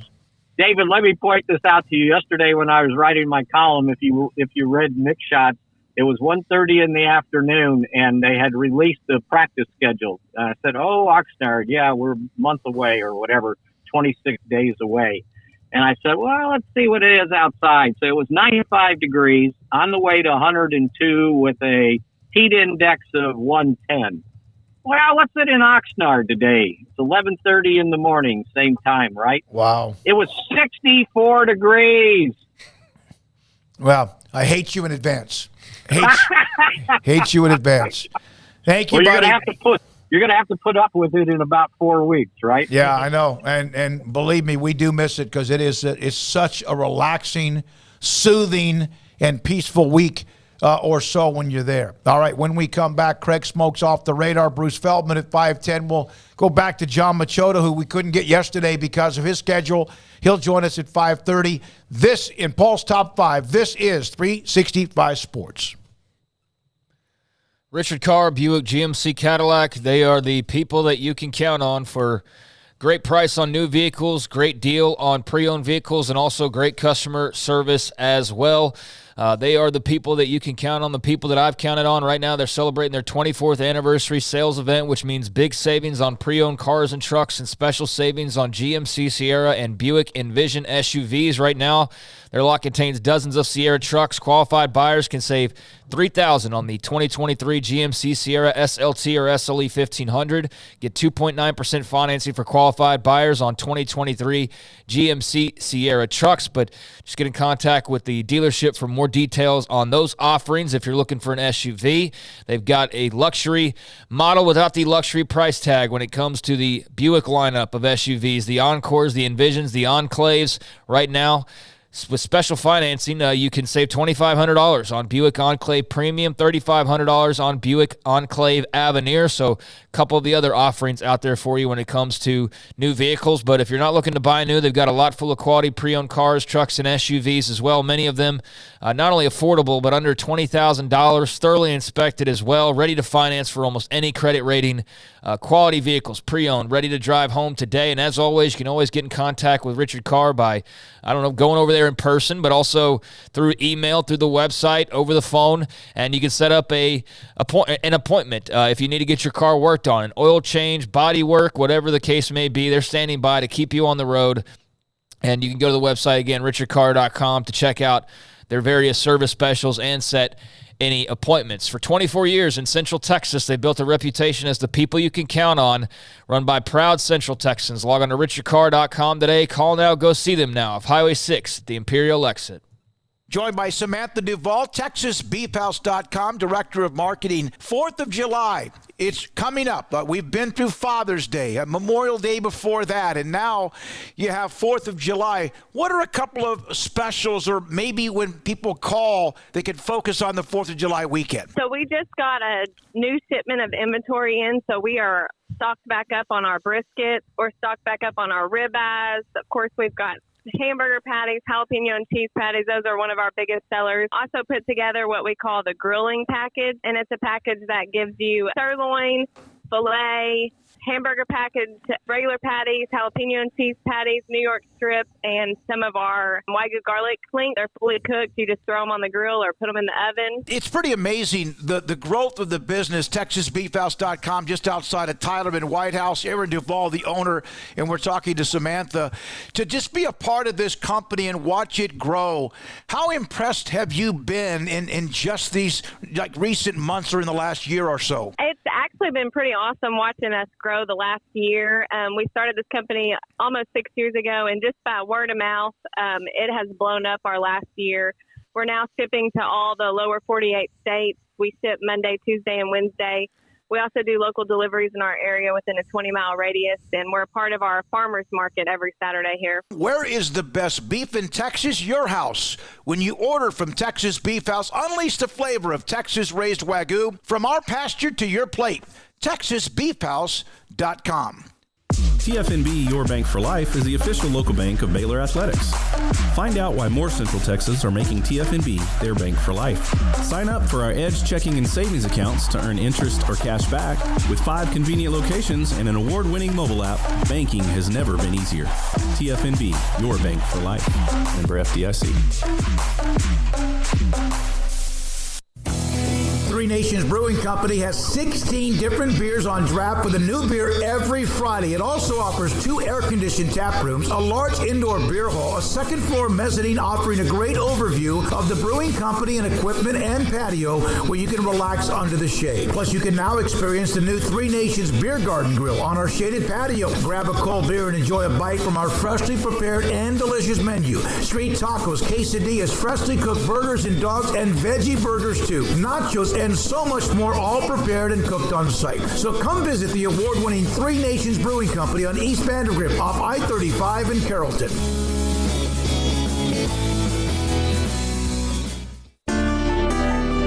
One size fits all. That may be all right for an adjustable belt or cheap sunglasses. When it comes to your financial needs, no one wants a one-size-fits-all strategy. Cam Heathcott, your Edward Jones financial advisor, knows that his most important goals are yours. That's why we take the time to understand your needs, knowing you. That's how Edward Jones makes sense of investing. Cam Heathcott in Conroe at 936-756-7717. Edward Jones, member SIPC.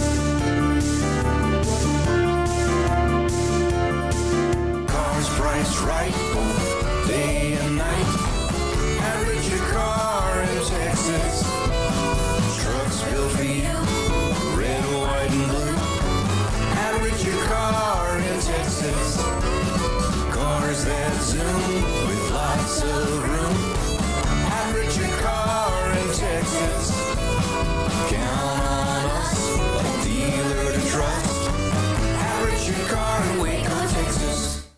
Boozers is the wedding ring store and more. If you're ready to get engaged or already married and want to upgrade your wife's ring for a special anniversary, Boozers is the place to go. With the largest selection of premier quality diamond engagement rings and wedding rings in Central Texas. They have 7 cases with over 300 styles of rings from top designers like Natalie Kay. Choose from yellow, white, or rose gold, plus beautiful top quality loose diamonds. With an in-house jeweler, they can also custom make anything you want. Bring in a picture or drawing and let Boozers create your one-of-a-kind pendant or ring. They can even use some of your old gold and diamond jewelry to create something new. At Boozers, you'll find a great selection of quality timepieces, and Boozers is the place for expert watch maintenance and repairs too. They specialize in expert Rolex watch repair for fine jewelry, watches, custom work, and more. Go to Boozers on Valley Mills and Lake Air Drive in Waco. Boozers, the wedding ring store and more. Baylor Scott and White Southwest Sports Medicine and Orthopedics, the team physicians for Baylor Athletics, diagnosing and treating all sports-related injuries, including concussions. These specialists also provide orthopedic services for athletes and non-athletes alike, whether it's knee or shoulder pain, a wrist injury, orthopedic spine care, and even an arthritis and total joint clinic. Trust the doctors Baylor Athletics trust. Baylor Scott and White Southwest Sports Medicine and Orthopedics wants to get you back in the game.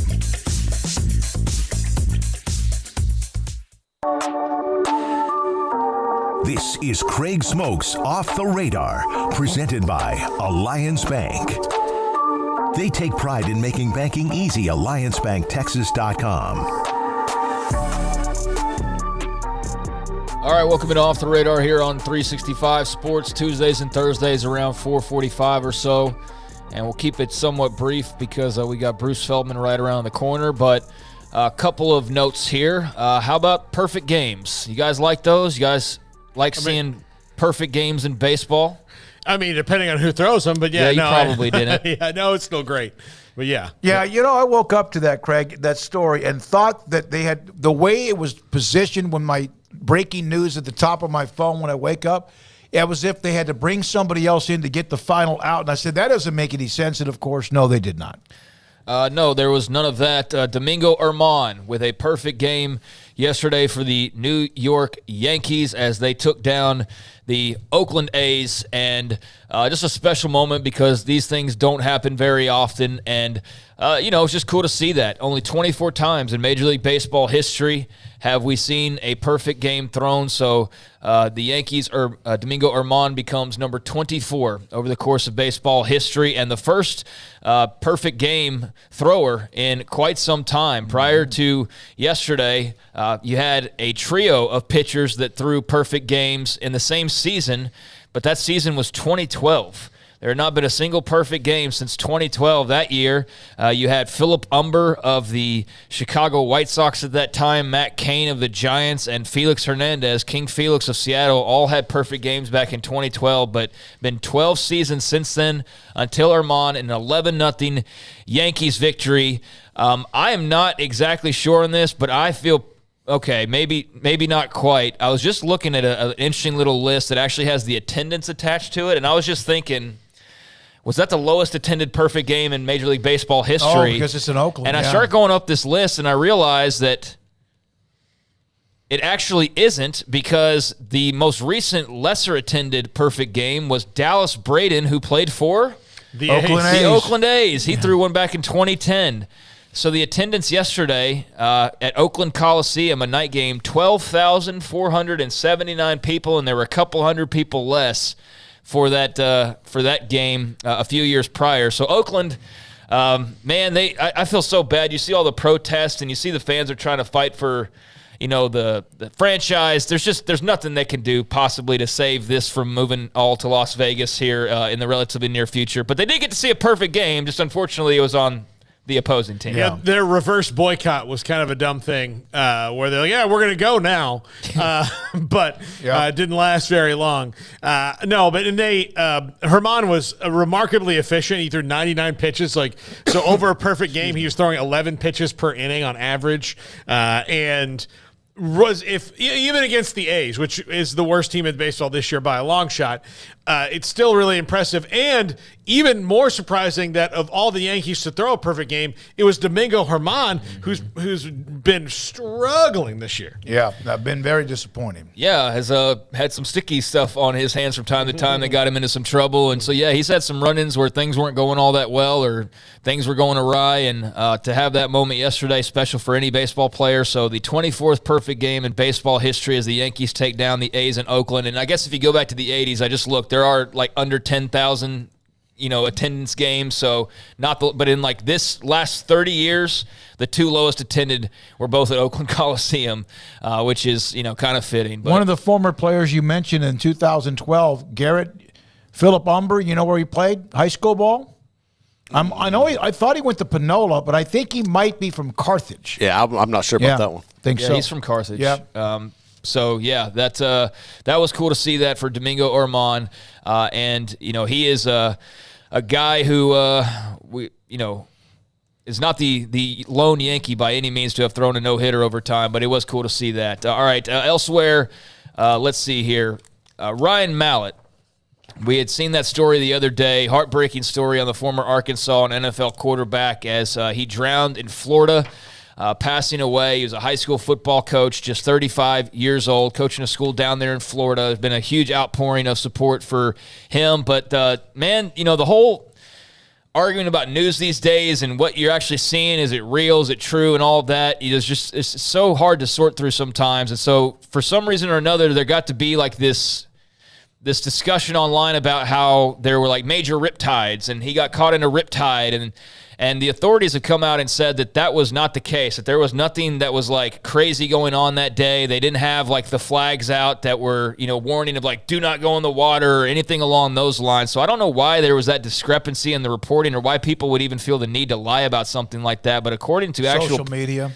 I know, but why? Why make that up? That's the way it is. It's so look, there's it's just airplane. So I don't know how to describe. That's just such a mentally ill thing to do, to just make up something about a guy for some some weird attention from strangers. I don't understand that, but regardless, that got out there, and so the Florida officials have had to come out and say that was not the case, just simply a matter of a tourist in an offshore drowning incident. He struggled, and that's all they really knew. He went underwater, and they tried to save him. There's actually video not of him, but the kind of reaction overall on the beach, and unfortunately, obviously, he passed away, but just wanted to clear that up, that there was not apparently just some, massive riptides that were rolling through. It was just a simple accident, and I'm sure we'll probably learn more. Maybe there was something in the autopsy that, had a medical incident or something like that, but still just startling and shocking, and really feel for his family. So RIP at least one more time to Ryan Mallett, and I'm sure that Arkansas will have plenty of honors and tributes and things of that nature coming up over the course of this season. Meanwhile, a couple of other notes. J.J. Watt has joined CBS Sports. He'll be an NFL studio analyst. He'll be working alongside James Brown, Boomer Esiason, Phil Simms, and that whole casting crew, Nate Burleson.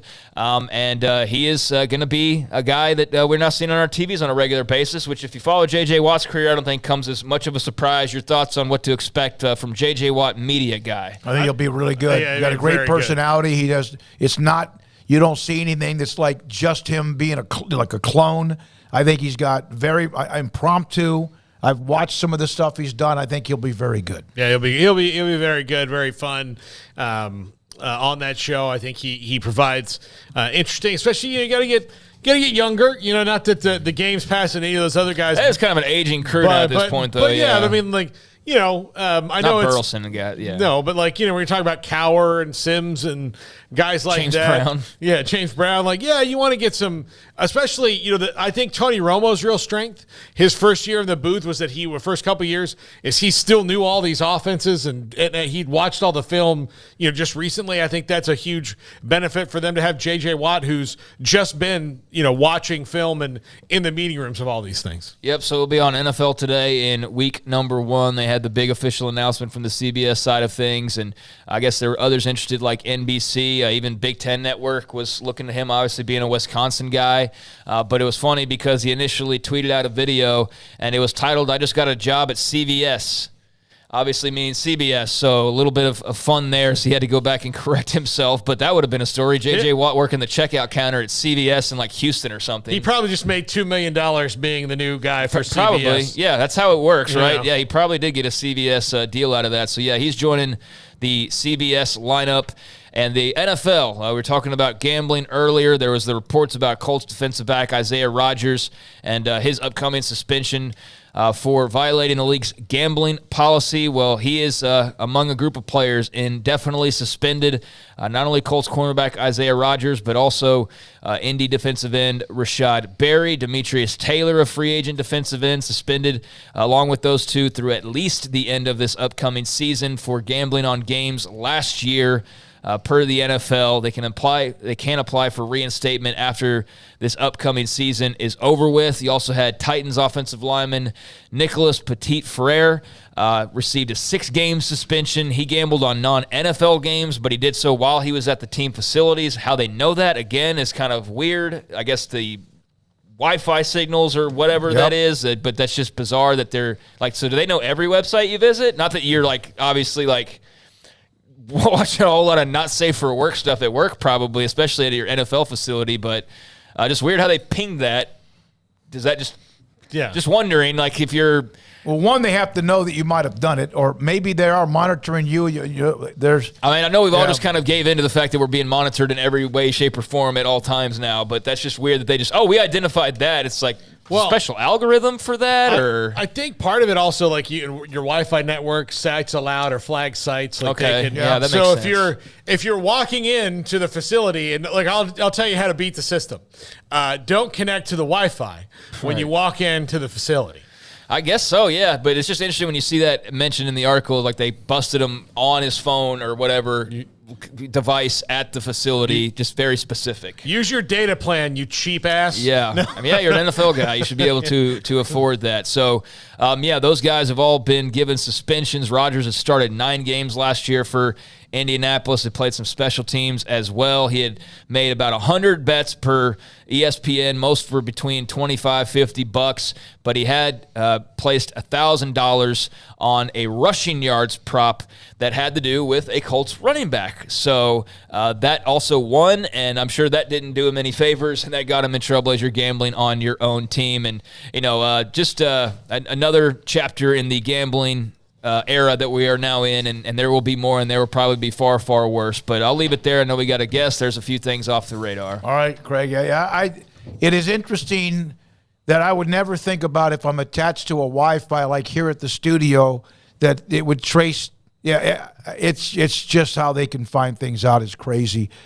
No doubt about it. All right, we're about to hear from theathletic.com, the senior writer in Bruce Feldman on the story about. And we used to debate this all the time back in the 2010s when Art Briles and the offense at Baylor would score at will and fast and put up massive numbers. And why would Phil Bennett take the job as the defensive coordinator? Now, that wasn't the air raid, but it was very similar to what Bruce Feldman, again, senior writer at theathletic.com, what is life like as an air raid defensive coordinator, not the one facing the air raid, but a part of a team that runs it, and your job is to be a defensive coordinator. Bruce, great to have you on.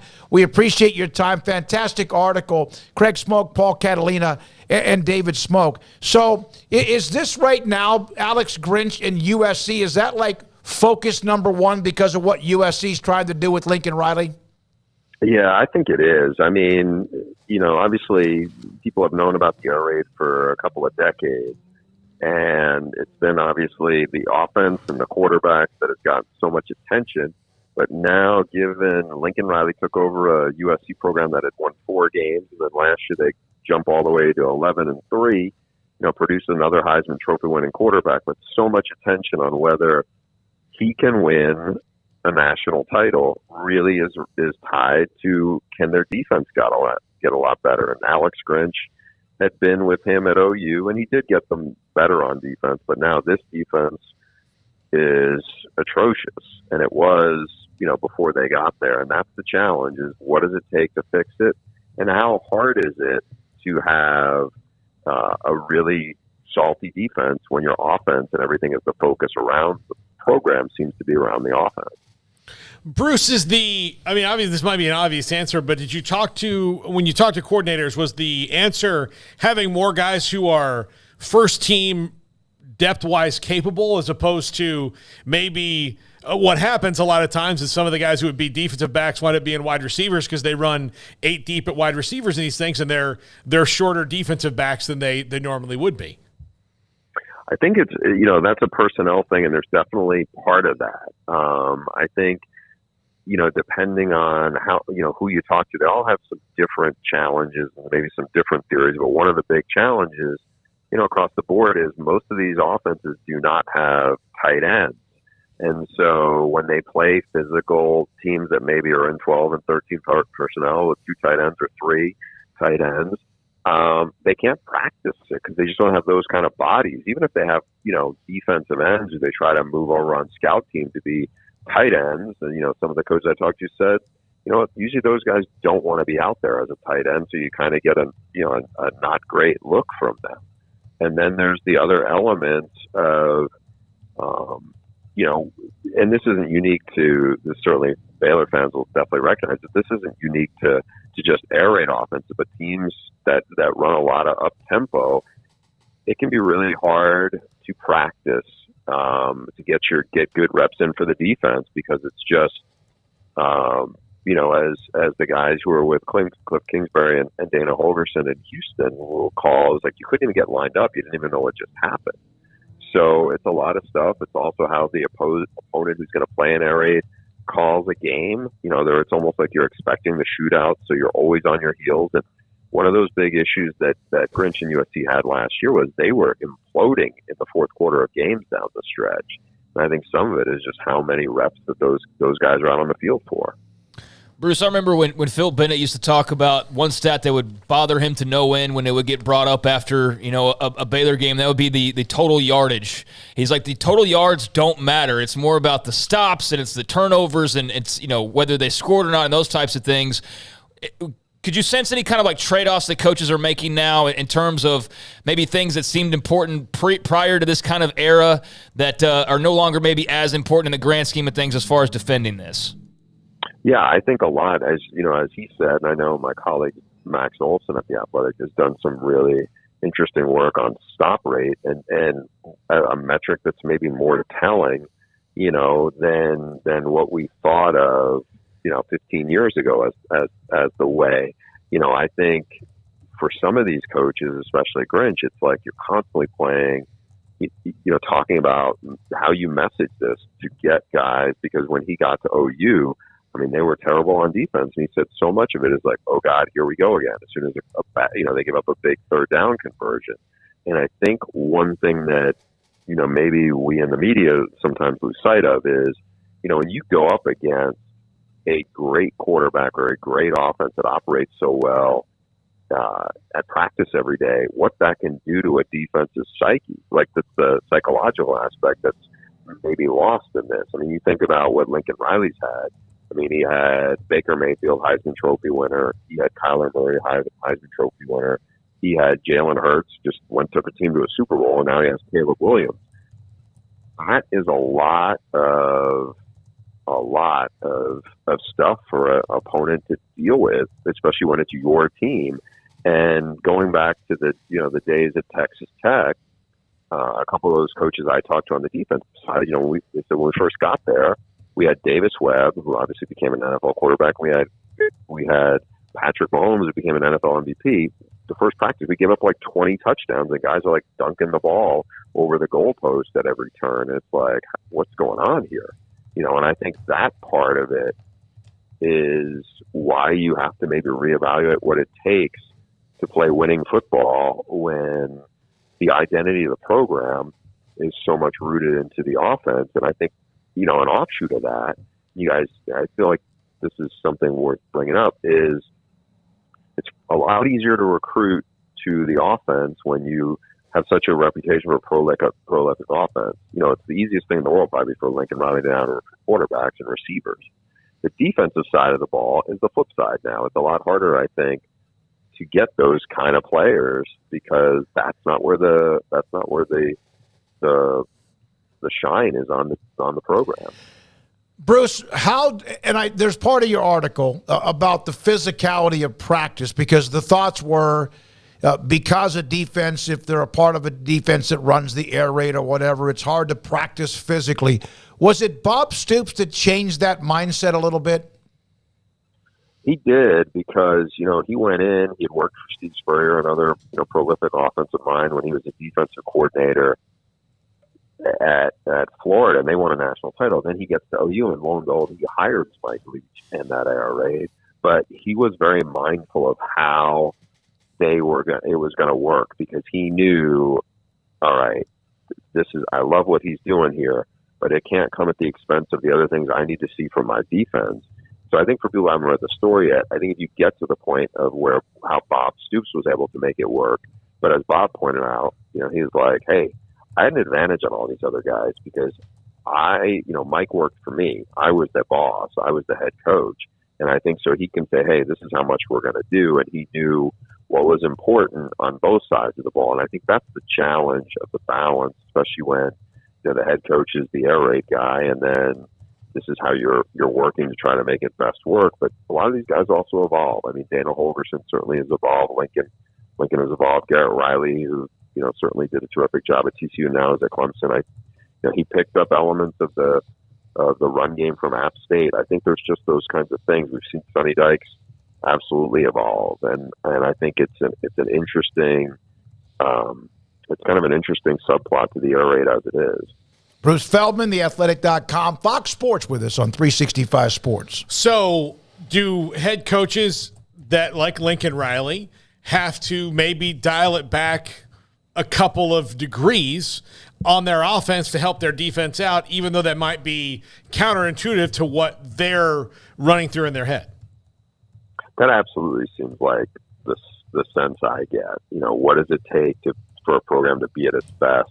And I think he's done that, but I think there's, again, it's tied into personnel, it's tied into mentality, it's tied into mindset. And, I think if you ask him, he's done everything but win a national title. And I think what does it take to do that? We're going to find out. Because I do think they've recruited better through the transfer portal this year than they did last year when they got some guys. But they were, they got a guy from Wyoming who really wasn't a star at Wyoming. Now he's starting at USC. That didn't, it doesn't sound like the way it would be. Or a guy who couldn't get on the field at Alabama. Now he's starting at USC. And I think now you're seeing guys who are, much more coveted, talented players on the defensive side of the ball going in there and hoping that, they don't need to be the 85 Bears, I think, to make a national title run. But they got to get a lot better, and they got to especially get a lot better in the fourth quarter. Well, I brought this up earlier, Bruce, and I think, Paul, you're the one that answered it, but you do see at least now more teams that run that type of offense having a chance to truly win a national title. Isn't that happen more often than not, that it used to be the exception? Yeah, I think so, because I think, look, a lot of college, a lot of quarterbacks came up in some version of that offense. So I think people have seen, look, you can make a program relevant. You can make it into a winner. You may not really win it, may not necessarily win a national title with it, but I think it's like, okay, how can we build off this? And I think that's much different than it was, 20 years ago when it was in Lubbock and it was kind of first getting people's attention. I remember this comment, and I sent this in a text to you. I think it may have been even yesterday evening, but in 2013, again, it wasn't the air raid, but it's part of the same guts of your story. Baylor beat West Virginia 73-42, and their defensive coordinator, and I don't know if it was Tony Gibson or not, called the game catastrophic. Is that something that you kind of heard, at least maybe not that word, but some words from those who have had to run it while they have themselves an air raid offense? I think that might have been Joe DeForest, who might have been the defensive coordinator before. Tony Gibson got there, and I think he got Dana when Dana had evolved. It wasn't like Dana was against, live tackling in practice, but I think of how they practiced around that was evolving. And I think they saw it. It was like, hey, we can blow up the scoreboard and we can put up points and we can, have, gaudy stats. But if that's only going to get us 6-6, we gotta fix that. And so I think that's just been a big part of the evolution from almost all these guys. And very few, Mike Leach was one of the few traditional air raid guys where he's throwing it all over the place. Graham Harrell is a protege of his. Obviously, you guys remember was a terrific quarterback there. And he's really the only one now who I feel like is still kind of a traditional core air raid guy. We've seen, Phil Longo, even though he didn't coach at Texas Tech, would always make these pilgrimages down there. And now he's risen up as an offensive coordinator. And he was working for Matt Brown in North Carolina, and they obviously had Drake May, a terrific quarterback. They threw it all over the place. But even the last few years in North Carolina, they ran the ball really well. And I think so you see different wrinkles. You see different, OU under Riley and Bill Bedenbaugh, they had their GT counter game, and they were really effective in the run game. So I think you definitely see people trying to make it blend in a lot better. I have a question for you. How many stories do you, or like a to-do list of features? Because you write a lot of incredible features, and they're also very in-depth like this one. This isn't just like 200 words. How many of them do you already have jotted down that you're working on? Do you always keep yourself 4 to 6 to 8 weeks ahead of schedule? And then, of course, if something big breaks, you're going to be a part of that too? Yeah, I try to. I mean, look, it's not like I have to cover college basketball or not like I have to cover a few other sports. So you try to keep your list of stories you think people are going to want to sit down and dig into. And this was one where I probably could have talked to another dozen coaches because, Mike Leach himself had 8 or 9 defensive coordinators in his time as a head coach. And there's so many other guys who I thought, and I didn't just talk to defensive coordinators, I talked to some offensive guys and some defensive assistants as well for this. But, I think that's the fun part of the job where you can have an idea and then go through your Rolodex and say, who do I want to talk to about this? What do I think would be good? And, that's one of the real fun parts of the job. What are your thoughts, Bruce? And I know you have to go. By the way, Bruce has been juggling kids camps. Your kids are at camps, and I know that is, can be a buzzsaw. What are your thoughts where we are in college football with so many things changing? Is it the craziest time you've ever seen?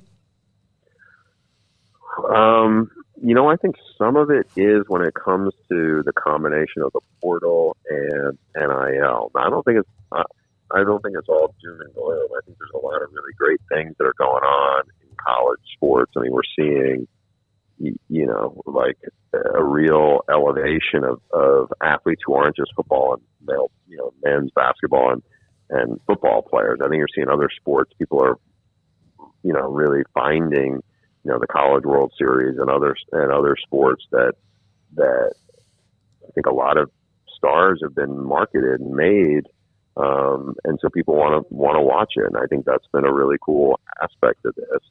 But I think just in terms of the actual game of college football, I think what's you hear a lot of from coaches is, man, the life in the NFL is a lot more attractive because you have a life away from it. Whereas this, I think there's just a lot of challenges that people are juggling time-wise because it's all year round. Now recruiting has become what it is.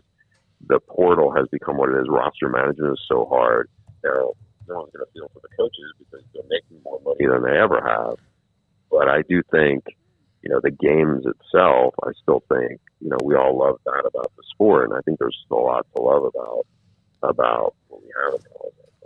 My last question for you. The really one untied question right now in college athletics, or at least is what's happening with the Pac-12. You know the story, how that affects really other things as well, and whether they can get to a certain number, a certain amount of years, grant of rights, who's this and who's that.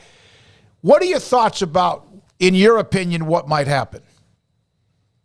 Well, I think the biggest question in the short term is, okay, what happens if Colorado and potentially Arizona end up deciding they want to go to the Big 12? Does that prompt bigger brand schools, quite honestly, with Oregon and Washington from a football standpoint, or even Utah? And those are some of the best schools right now. They're the best schools left in the Pac-12. What do? I think if they stay firm and maybe they add San Diego State, which I suspect could happen, then I think they're in a probably much more position of strength if you're in the Pac-12. Now, I mean, it's not quite what it was, certainly not what it was when they had USC and UCLA. But remember, Colorado football has been largely irrelevant for the last 20 years. Now Deion Sanders got there, and now there's a buzz.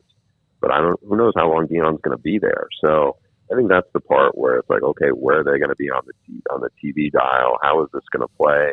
There's a lot of uncertainty because there's just been a lot of instability. Whereas I think the Big 12, they also had a new commissioner, and I think he has hit the ground running in a more significant way than George Kliavkoff, the new Pac-12 commissioner, I feel like he's been bailing water ever since he replaced Larry Scott.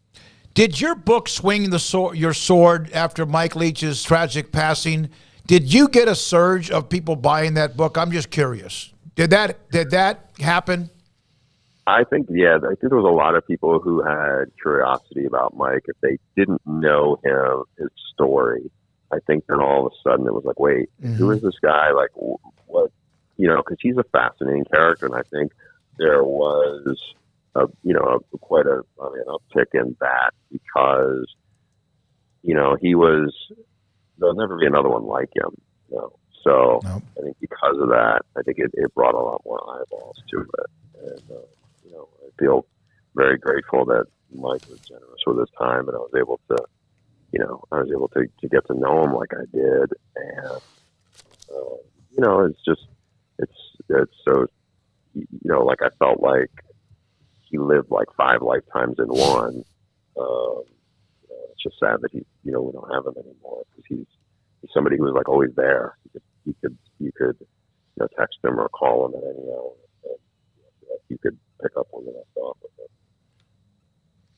Bruce, thank you very much. Great stuff today on the Air Raid, the story this week in theathletic.com. Bruce Feldman, college football reporter, Fox Sports, theathletic.com. He's written books. The Making of a Quarterback was one of them. Swing Your Sword was a Mike Leach book. Meat Market, which was an incredible book. That's my favorite one. Just as good as I've ever read. And then also, of course, the one about the Miami Hurricanes, Kane Mutiny. So all of them, fantastic sports books if you like to read the books. But the Meat Market was one that I read that. I usually read. I don't go back and read another book twice. That was one I went back and read it a couple of different times. Yeah, I mean, really interesting stuff. I think, one part of that I was definitely looking at was the whole reputation about defenses being soft just because they give up a bunch of yards or a bunch of points, and I think that's just such a fallacy. And I look back at those Baylor defenses, and yeah, they might have given up 60 points, but I never thought of them as soft. Like, I didn't think that they were soft. I just thought that maybe they weren't good at times or exhausted. But they had an edge about them. Like, they'd come up and pop you in the mouth, and to the point of, getting opposing coaches wanting to fight players like this. So far from soft. But, there's a lot to unpack from that, and he did a good job talking about a lot of it. But it's a great article to read. And actually dawned on me, I was writing about Houston last night. And just how interconnected, especially when you look at the Big 12 now, a lot of things are, but especially Mike Leach and how – you can weave him through he's woven through the fabric of just so many different staffs and offenses and stories, and especially in this modern era of college football. I mean, I think that his influences are as high as they probably ever been right at this very moment when you look around, especially here in Texas. And so I was thinking about him a little bit last night, because you think about the branches of like Holgerson and what he's doing, and then Sonny Dykes and what he's doing. And, of course, there's Briles, and there's Kendall Briles who's with Sonny. And there's just everywhere you look, Cliff Kingsbury. And, cool to just get an in-depth look at the air raid and get the defense coordinator's point of view. I think that's a cool look. All right. Thank you, Bruce Feldman. Cuz, by the way, West Virginia Cuz, who, of course, does West Virginia talk show as well, had tweeted out to Bruce Feldman. Look forward to the article. Appreciate you and hope you enjoyed the segment with Bruce Feldman. Hey, don't forget, by the way, speaking of which, every weeknight at 10:30, we are on 365 Sports on the CW, and it's presented by Rooftop Innovations. We put your roof above everything else. That's every 10:30, every weeknight at 10:30, 365 Sports tonight. This is 365 Sports. Which one? Marco's Pizza. Pizza lovers get it. Go online to marcos.com and find yourself what you need. You can build your own pizza. Oh, yeah, they have the pepperoni magnifico, which is loaded with pepperoni. Whatever size or type, or I guess you could say thin crust, regular crust, what you want. They have the sausage magnifico because the pepperoni magnifico was so popular. And then the smartest thing to do is hybrid of a sausage pepperoni magnifico pizza. It's loaded with meat, and it's really good. And you can pick the sauce, the cheese, and again, thin crust, thick crust, whatever, or regular crust. I love the fact you can make your own pizza. And mine usually is some sort of just meat on top of meat. And then occasionally, I'll throw a sliced tomato, jalapenos. But it's good, and it's your choice. They have specials, they have drinks, they have sandwiches, they have salads, and they also have even pizza bowls. But they have really, really good pizza. Bob Mock, the local owner of 5 stores in Central Texas, including Belmead, China Spring, Hewitt, Woodway, and Robinson. Marco's Pizza. Pizza lovers get it. In our logo and advertising, we say we are people that you can count on. What does that mean? It starts with providing a quality vehicle and quality service at a fair price. But it also means we do what we say we will do, and we treat people fairly with respect. It starts by hiring great people, good local folks who work hard with a caring attitude. Our employees are the real reason we are people that you can count on. Put us to the test and see for yourself that at Richard Carr Motors, we are people you can count on. One size fits all. That may be all right for an adjustable belt or cheap sunglasses. When it comes to your financial needs, no one wants a one-size-fits-all strategy. Cam Heathcott, your Edward Jones financial advisor, knows that his most important goals are yours. That's why we take the time to understand your needs, knowing you. That's how Edward Jones makes sense of investing. Cam Heathcott in Conroe at 936-756-7717. Edward Jones, member SIPC.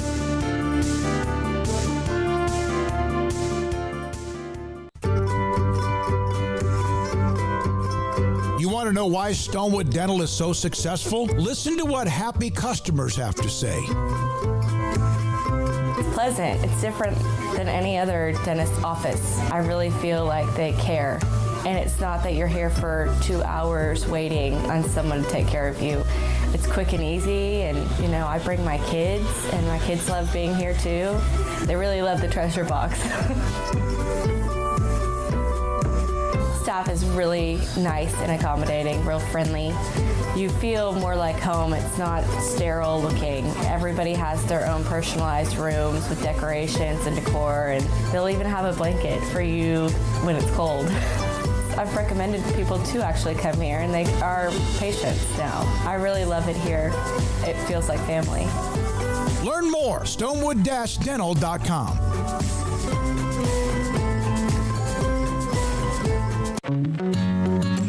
Established in 2007 and independently owned, Alliance Bank Central Texas is committed to helping families and businesses meet their financial goals. From their tellers to their board of directors, they know the importance of superior service and competitive products. Customers have confidence knowing that their financial needs are in good hands. It's your bank, Alliance Bank Central Texas, with 2 Waco locations, 4721 Bosque Boulevard and 191 Archway Drive on Highway 84, and at alliancebanktexas.com. Member FDIC and equal housing lender.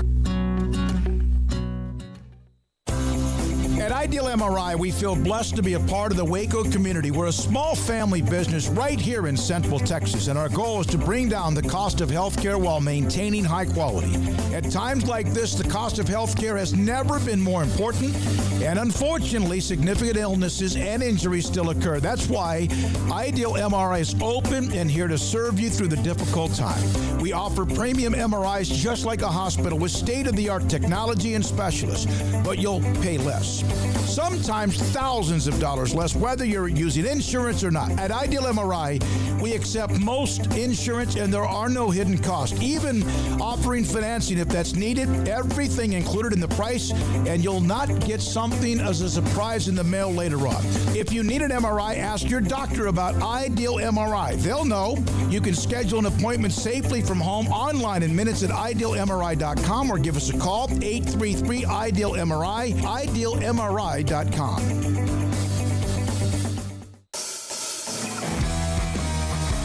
Welcome back to 365 Sports, powered by Sikkim365.com. It's time for our weekly segment with John Machota of The Athletic, brought to you by Pioneer Steel and Pipe, where customer service is their main focus, and best in metal, steel, and pipe for large or small projects, with 2 locations in Waco and Bryan.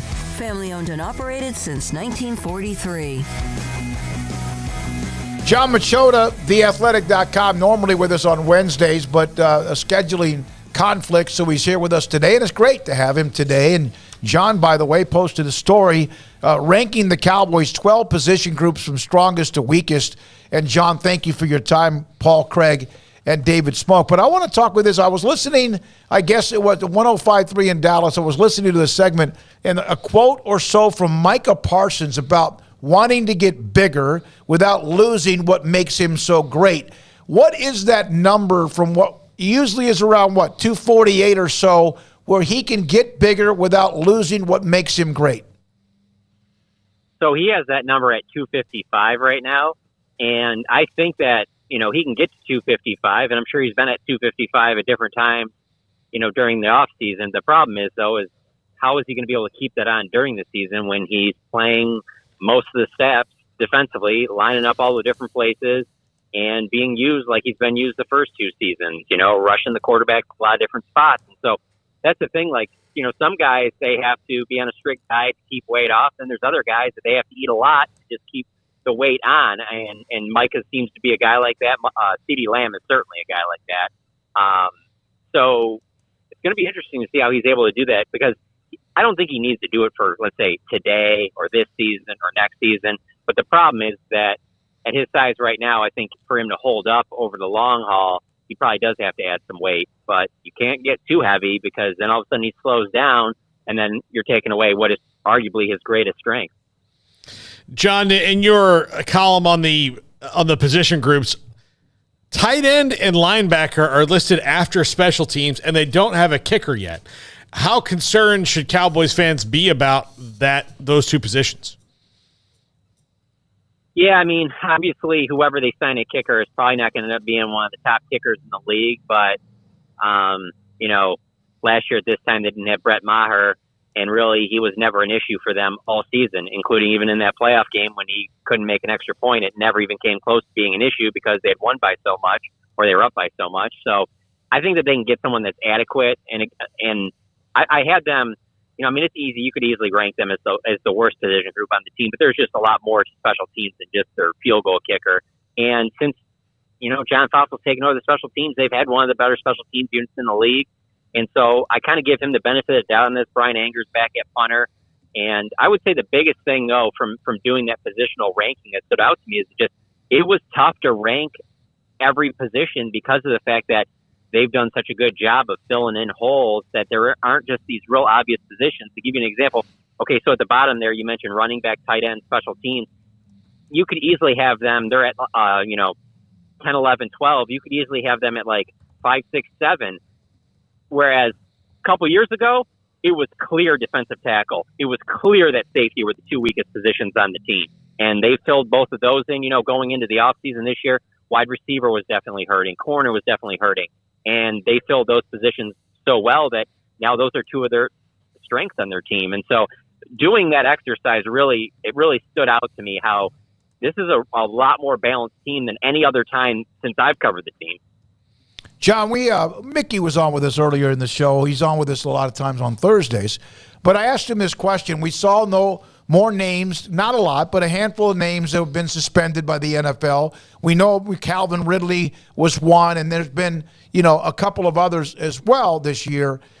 Is that even a discussion within the Cowboys locker room? Because you never know who's going to get hit. It's like Iowa State in football. I mean, who knows? Why them? But how much is that even in play as far as a discussion?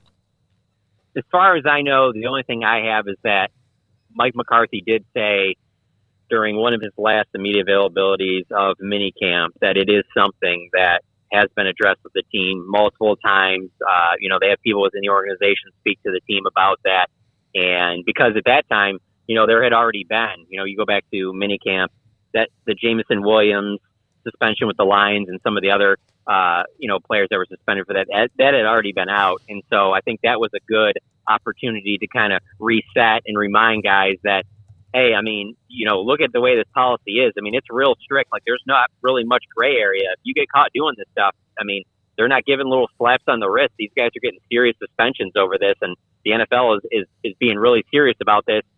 Understandably so, because of how much this could change the game. If you have guys, I saw with the one guy today that got suspended with the Colts, there was a report of him betting on one of their games. Mm-hmm. I don't know if it was on a running back to get so many yards or whatever like that. That's the last thing the NFL wants. So, Mike McCarthy said that players have been, reminded about that.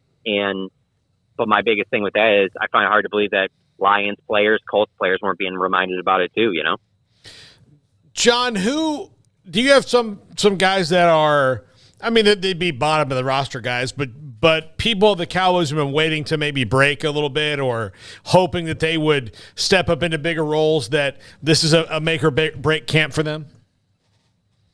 I think it's going to be big for really on the defensive line because they have so much depth there. So guys like Neville Gallimore, Bohanna, some guys like that for certain because, there's other guys coming. I think it's a big offseason really for Chauncey Golston with them drafting Viliami Fehoko because of the fact that he's playing a similar position. So anything like that obviously jumps out to you. But another guy that I really have my eye on, I think this is going to have to be a big camp, big preseason for, is Jabril Cox.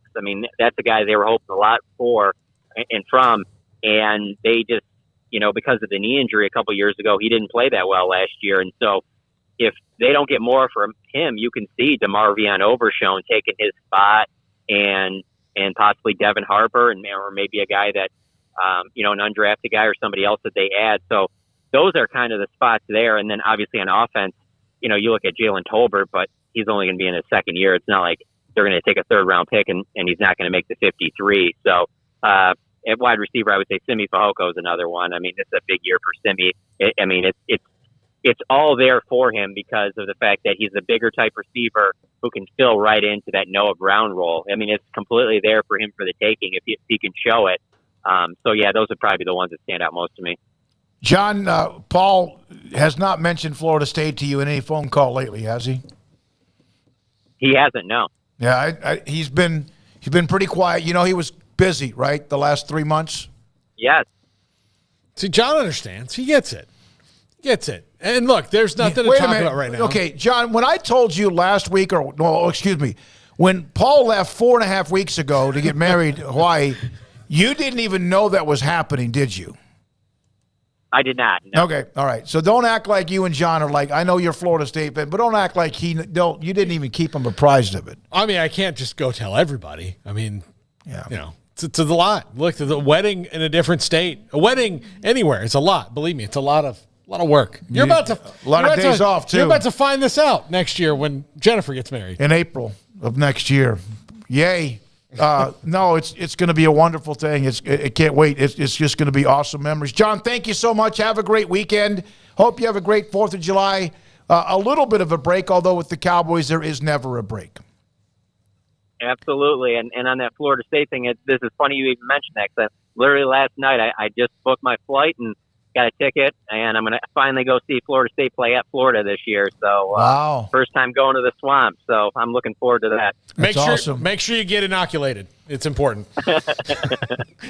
We'll definitely be talking about this more. Absolutely. Thank you very much, John. We appreciate your time very much, John Machota. Paul's top 5 is just around the corner. 2023 Jeep Gladiator Sport 4x4, $3,000 in bonus cash allowance, and Texas residents get $2,000 in cash allowance and $1,000 in Chrysler Capital bonus cash allowance. And again, hurry up. This offer ends on July the 5th. Also, most of the 2023 Jeep Compass models purchase and get 10% below MSRP. View the inventory online, Allen Samuels, Dodge, Chrysler, Jeep, Ram, Fiat. And then also, yet again, this offer ends on July 5th. There are offers and discounts on Jeep, on Dodge, on Ram, and much more. It is a phenomenal place. Great inventory. The parking lot's ready for you and ready for the 4th of July week and stretch. 4th of July is on Tuesday. Offers end on Wednesday, July 5th. Allen Samuels with Ted Teague, the general manager. Allen Samuels, Dodge, Chrysler, Jeep, Ram, Fiat, Loop 340, east of 84 in Waco. The future's bright. The time is now. College is what you make it. It's a late-night pizza run and all-nighters coding a new project. It's having big dreams and making them a reality. It's a professor who knows your name and your story. It's preparation for your future, your calling, your life. And at Baylor, it's even more. Baylor, where lights shine bright. Joined by Samantha Duvall, TexasBeefHouse.com, Director of Marketing. 4th of July, it's coming up. We've been through Father's Day, Memorial Day before that, and now you have 4th of July. What are a couple of specials, or maybe when people call, they can focus on the 4th of July weekend? So we just got a new shipment of inventory in, so we are stocked back up on our brisket. We're stocked back up on our ribeyes. Of course, we've got hamburger patties, jalapeno and cheese patties. Those are one of our biggest sellers. Also put together what we call the grilling package, and it's a package that gives you sirloin, filet, hamburger package, regular patties, jalapeno and cheese patties, New York strip, and some of our Wagyu garlic links. They're fully cooked. You just throw them on the grill or put them in the oven. Where is the best beef in Texas? Your house. When you order from Texas Beef House, unleash the flavor of Texas-raised Wagyu from our pasture to your plate. TexasBeefHouse.com. Let Camille Johnson Realtors guide you seamlessly through the process of buying your dream home or selling your current one. Commercial, farm and ranch, or residential, Camille Johnson Realtors can smoothly and successfully lead you through any transaction. With a team of 28 experienced agents who are excited about serving you, Camille Johnson Realtors services the entire greater Waco area. If you're in the market to buy or sell, contact Camille Johnson Realtors, 104 Midway Center in Woodway, or find them online at www.camillejohnson.com. Camille Johnson Realtors, elegant, charming, warm, welcome home. Stepping into a new pair of boots is great, but stepping into the boots of a U.S. Army officer can also add confidence and leadership skills to your son or daughter's career path. There are more than 150 occupational specialties to help them find the best fit for their future. See all the things your son or daughter can achieve in our boots at GoArmy.com. U.S. Army Waco Recruiting Company, 254-598-8131 or 254-776-1543. There are 26 letters in the alphabet, over 600,000 words in the dictionary, and just 3 of them said together can change everything. Let's order pizza. Those 3 words lead to dough made from scratch and 3 fresh signature cheeses that blanket golden crust in a heavenly melt on Marco's Pizza that'll blow your mind. So visit Marcos.com to order and stop by Marco's Pizza in Belmead, China Spring, Woodway, and in Robinson. Marco's. Pizza lovers get it.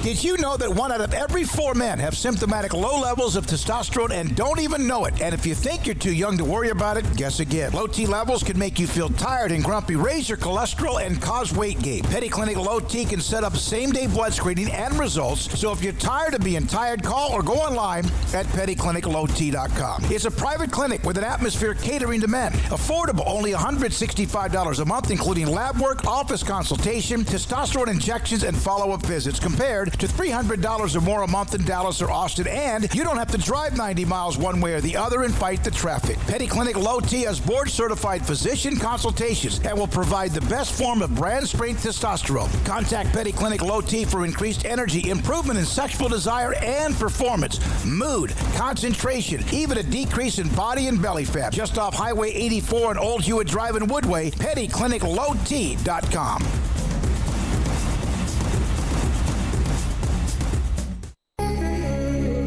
It's time for Paul Catalina's Top 5, brought to you by Texas Beef House. Where's the best beef in Texas? Your house when you order from Texas Beef House. Unleash the flavor of Texas-raised Wagyu. From our pasture to your plate, TexasBeefHouse.com.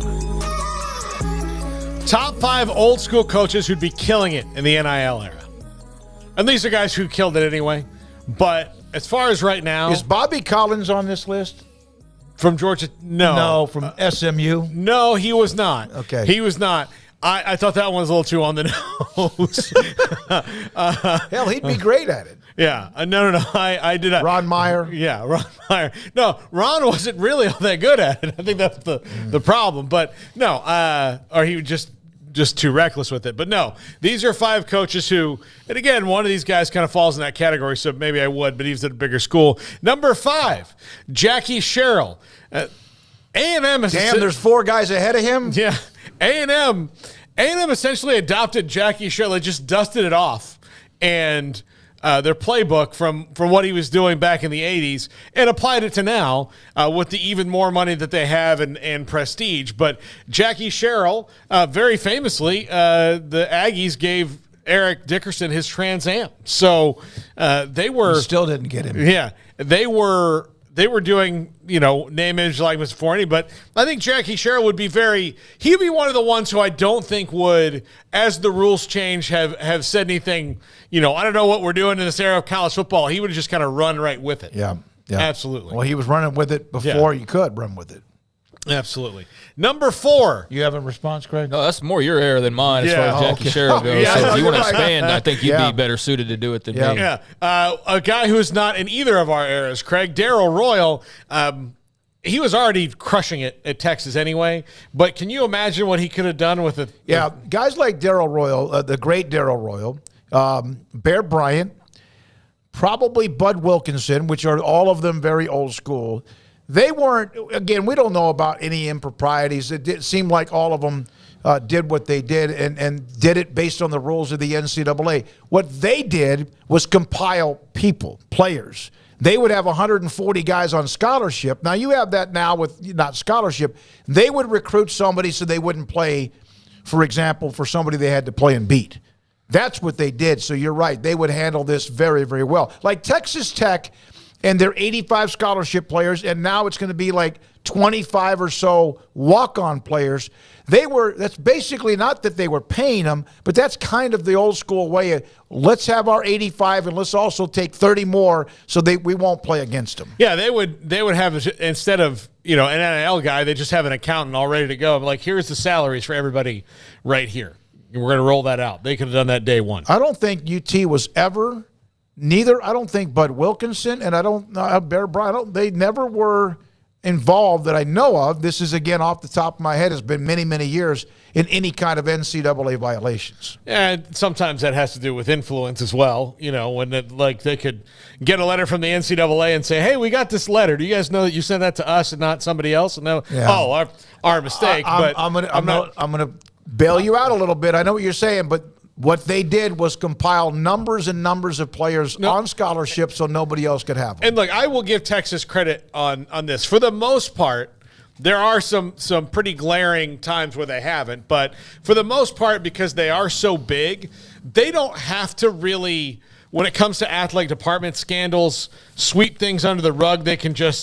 They'll go, okay, well, this guy's out. This is done. Move on, because they felt confident enough able when to. they've confronted something, they've usually handled it quickly. There are some Chris Beard. Notable excerpts, but yeah, for the most part, they usually do handle it. I think that comes with the security of knowing that you're going to be fine regardless. Yeah, exactly. You're so right. big and powerful Great that, point. like, if you're a Baylor or a Houston or a whoever, that you're like, okay, well, this could ruin us. Yeah. This could, because it actually ruin us. So let's sweep this and hope that this does, and then that spirals and roller coasters into a bigger thing than it doesn't need to ever become. But I think that's part of it. Is just like, okay, so Daryl, I don't want to say this, but so-and-so is cheating and we got to fire him. Oh no, what's Texas going to do? Are they going to be able to find a head coach that wants to, so there's that security element to it. Number 3, Steve Spurrier. Really, I think that he would do well really now in just every kind of aspect of coaching, other than the fact that really towards the end, and look, in the NFL, he wasn't great at this. He didn't like the schedules in the NFL where guys were getting in the office at 5 a.m. and breaking down film and giving. Steve was getting up to have a piece of toast, read the newspaper to go play golf. Yeah, he had to get his 18 in beforehand. And he could play. And look, he was able to do that at Florida because his assistant coaches were Bob Stoops and guys like that were about to be head coaches and roll in and kind of sprinkle his dust on it. But he was, to me, and I say this knowing that I used to have a shirt that was really rude to Steve Spurrier, that as far as the executive new era head coaches, he was well out ahead of that on a lot of people. As far as, I'm the CEO of this team, I've got good assistants, I'm going to sprinkle my dust on this where I need to, but I'm going to be the face of the program. We're going to roll this out. That's one of the reasons that made the Gators so good there, because he was able to kind of be out in front of that, where it used to be every coach had to be like down in the in the dirt drawing up plays when times got tough. He was confident in his staff and his ability to go out and be the face of the program, was really good at it. And you throw NIL in that's kind of what you need from a head coach now, with NIL and fundraising, which since Steve Spurrier left, Florida has not been really good at building and fundraising things. They've fallen behind because he was better at that than even Urban Meyer was. Well, Urban had success. On the field, but as far as being the CEO of everything, that was more a Spurrier thing than an Urban Meyer deal. Number 2, the guy who built Miami, Howard Schnellenberger. Oklahoma legend, Howard Schnellenberger. Howard Schnellenberger would have done great with it. And, of course, Miami's trying to dust off their old playbook as well. And for both Miami and A&M, hasn't worked out in the first 2 years of the NIL waterfall so far. But Howard Schnellenberger would probably be doing really, really well right now. I really liked him. He, again, just, God, what he did at Miami was phenomenal. And winning that national title that launched him into excellence for a long, long time. I had him on one time when he was at Oklahoma back in mid 87, 88. I can't remember. John Blake was maybe right after him. He was just a guy sitting down with your uncle to have a conversation. Yeah. Of course, his plan recruiting wise was pretty brilliant in that we're going to own Tampa South, and then everybody else who comes from north of there is going to be begging to knock in the door here, and that's what happened there at Miami. He changed college football, and maybe I hope he's known for this. And Bowden obviously is that a lot of the talent in Florida was getting out of the state, and they shut down the state like you have to. Yeah. What was that like at the time when he stepped away from Miami? Was that even that big of a deal? Well, I mean, he was replaced by... It was right as they were about to explode. Dennis Erickson. Yeah. No. It was Jimmy. Jimmy, and then Dennis Erickson. Yeah, Dennis Erickson, yeah. So it worked out well for Miami, but he had gas in the tank, and he stepped away after 83. And wasn't he forced out? Was he forced out? Or was that when he was at one of the other schools in Florida? No, because he had kind of helped launch that one. But I don't think he was forced out of Miami. Or he was maybe or maybe it was a professional job. And I'm sorry that I don't know that. I should, but I do know that Miami constantly wrestled with the fact that they'd become known as this football powerhouse full of guys who partied all the time, and they were trying to be, like this, prestigious academic university. Which they are. But imagine telling them now, like, what Miami's reputation would be for the most part. It would be like their nightmare, I guess, because it's all about the swagger and the chains and the, all that kind of stuff. So, not exactly what they envisioned. Well, he was replaced by Jimmy, who was at Oklahoma State, then went to Miami. Miami was always, to me, I mean, if you look at it, they were, as a football team, a very accurate reflection of the community around the University of Miami. Yep. They were such a good reflection of that when it came to the players on the team, where they came from, their backgrounds, and all of that. But the university, especially in 1983, was probably like, I don't know if we were comfortable with this, but that's... You know where he went after he was at Miami, had success? Louisville. Okay. Went to Louisville, And number one on this list, a guy we had on the show just a few weeks ago who runs an NIL collective now, made some kind of joke about it with us about how it wouldn't have worked back in his era. But Barry Switzer would have done really, really well with this. I think Switzer could recruit today. I think he could coach football today. Again, it would be a wear because of his age. I love the guy. But if I you love took his interviews with us. 46-year-old Barry Switzer my God, and plopped him down now. It would be amazing. Was he the only one on this list that actually got popped for? Well, Jackie Sherrill did. Oh, Sherrill did. Yeah, Jackie Sherrill did. Yeah, Jackie Sherrill did. And so, but yeah, and look, Steve Spurrier, they had the Tank Black scandal while he was there at Gainesville, but that was one of those things where, like, well, it's not his fault. The kids were just dumb and took limo rides for an agent. Yeah, Royal didn't. Sherrill did. I don't think Stellenberger did. I don't think so. I think later on in his career, he went from Miami, going to go to the USFL, Paul, by the way, and your love of that sport. Oh, yeah.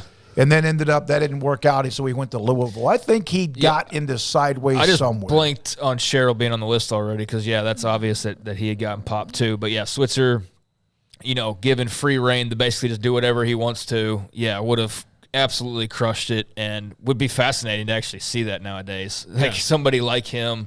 I mean, we've got various characters, but I mean, there's a few of them on this list right here.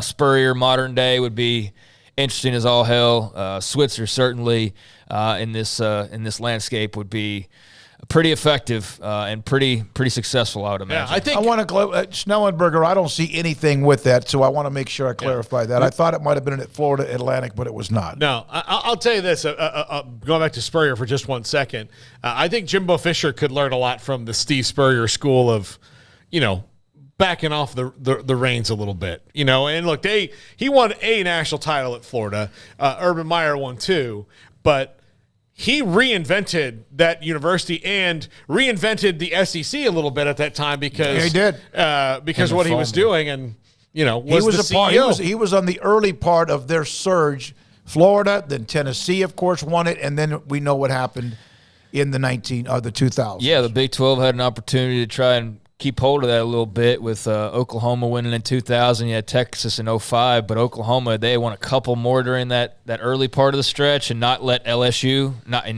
but LSU wins one.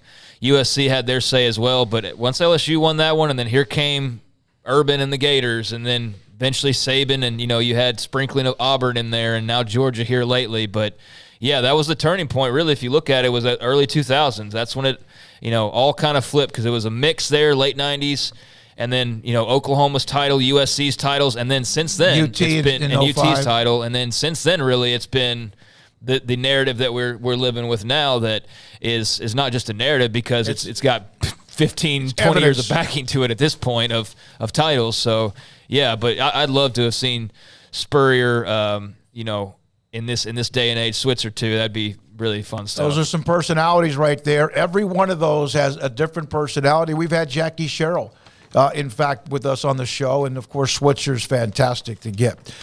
It's 6:03. Thank you. We have a full throttle of people here today. Jack McKenzie took his vacation started today. Levi Caraway, Graham Bronstein, and then Emery Winter, who's dicing up and splicing up and editing what we're doing with Sports Tonight at 10:30. Garrett Ross, thank you, sir. Go Tigers. You got the purple and gold Always hat. repping. Is that the World Series hat you already got? Nah, that one's coming, though. Okay. Craig Smoak, thank you so much. Paul Catalina, thank you. Our sponsors, all of them. We love them. We appreciate you. Those in the chat room, the text line, and those who don't participate, but yes, you do, because you watch us every day. This is 365 Sports, and good night.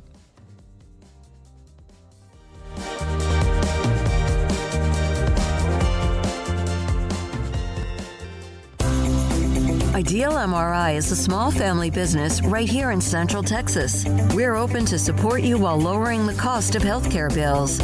When you need an MRI, ask your doctor for an Ideal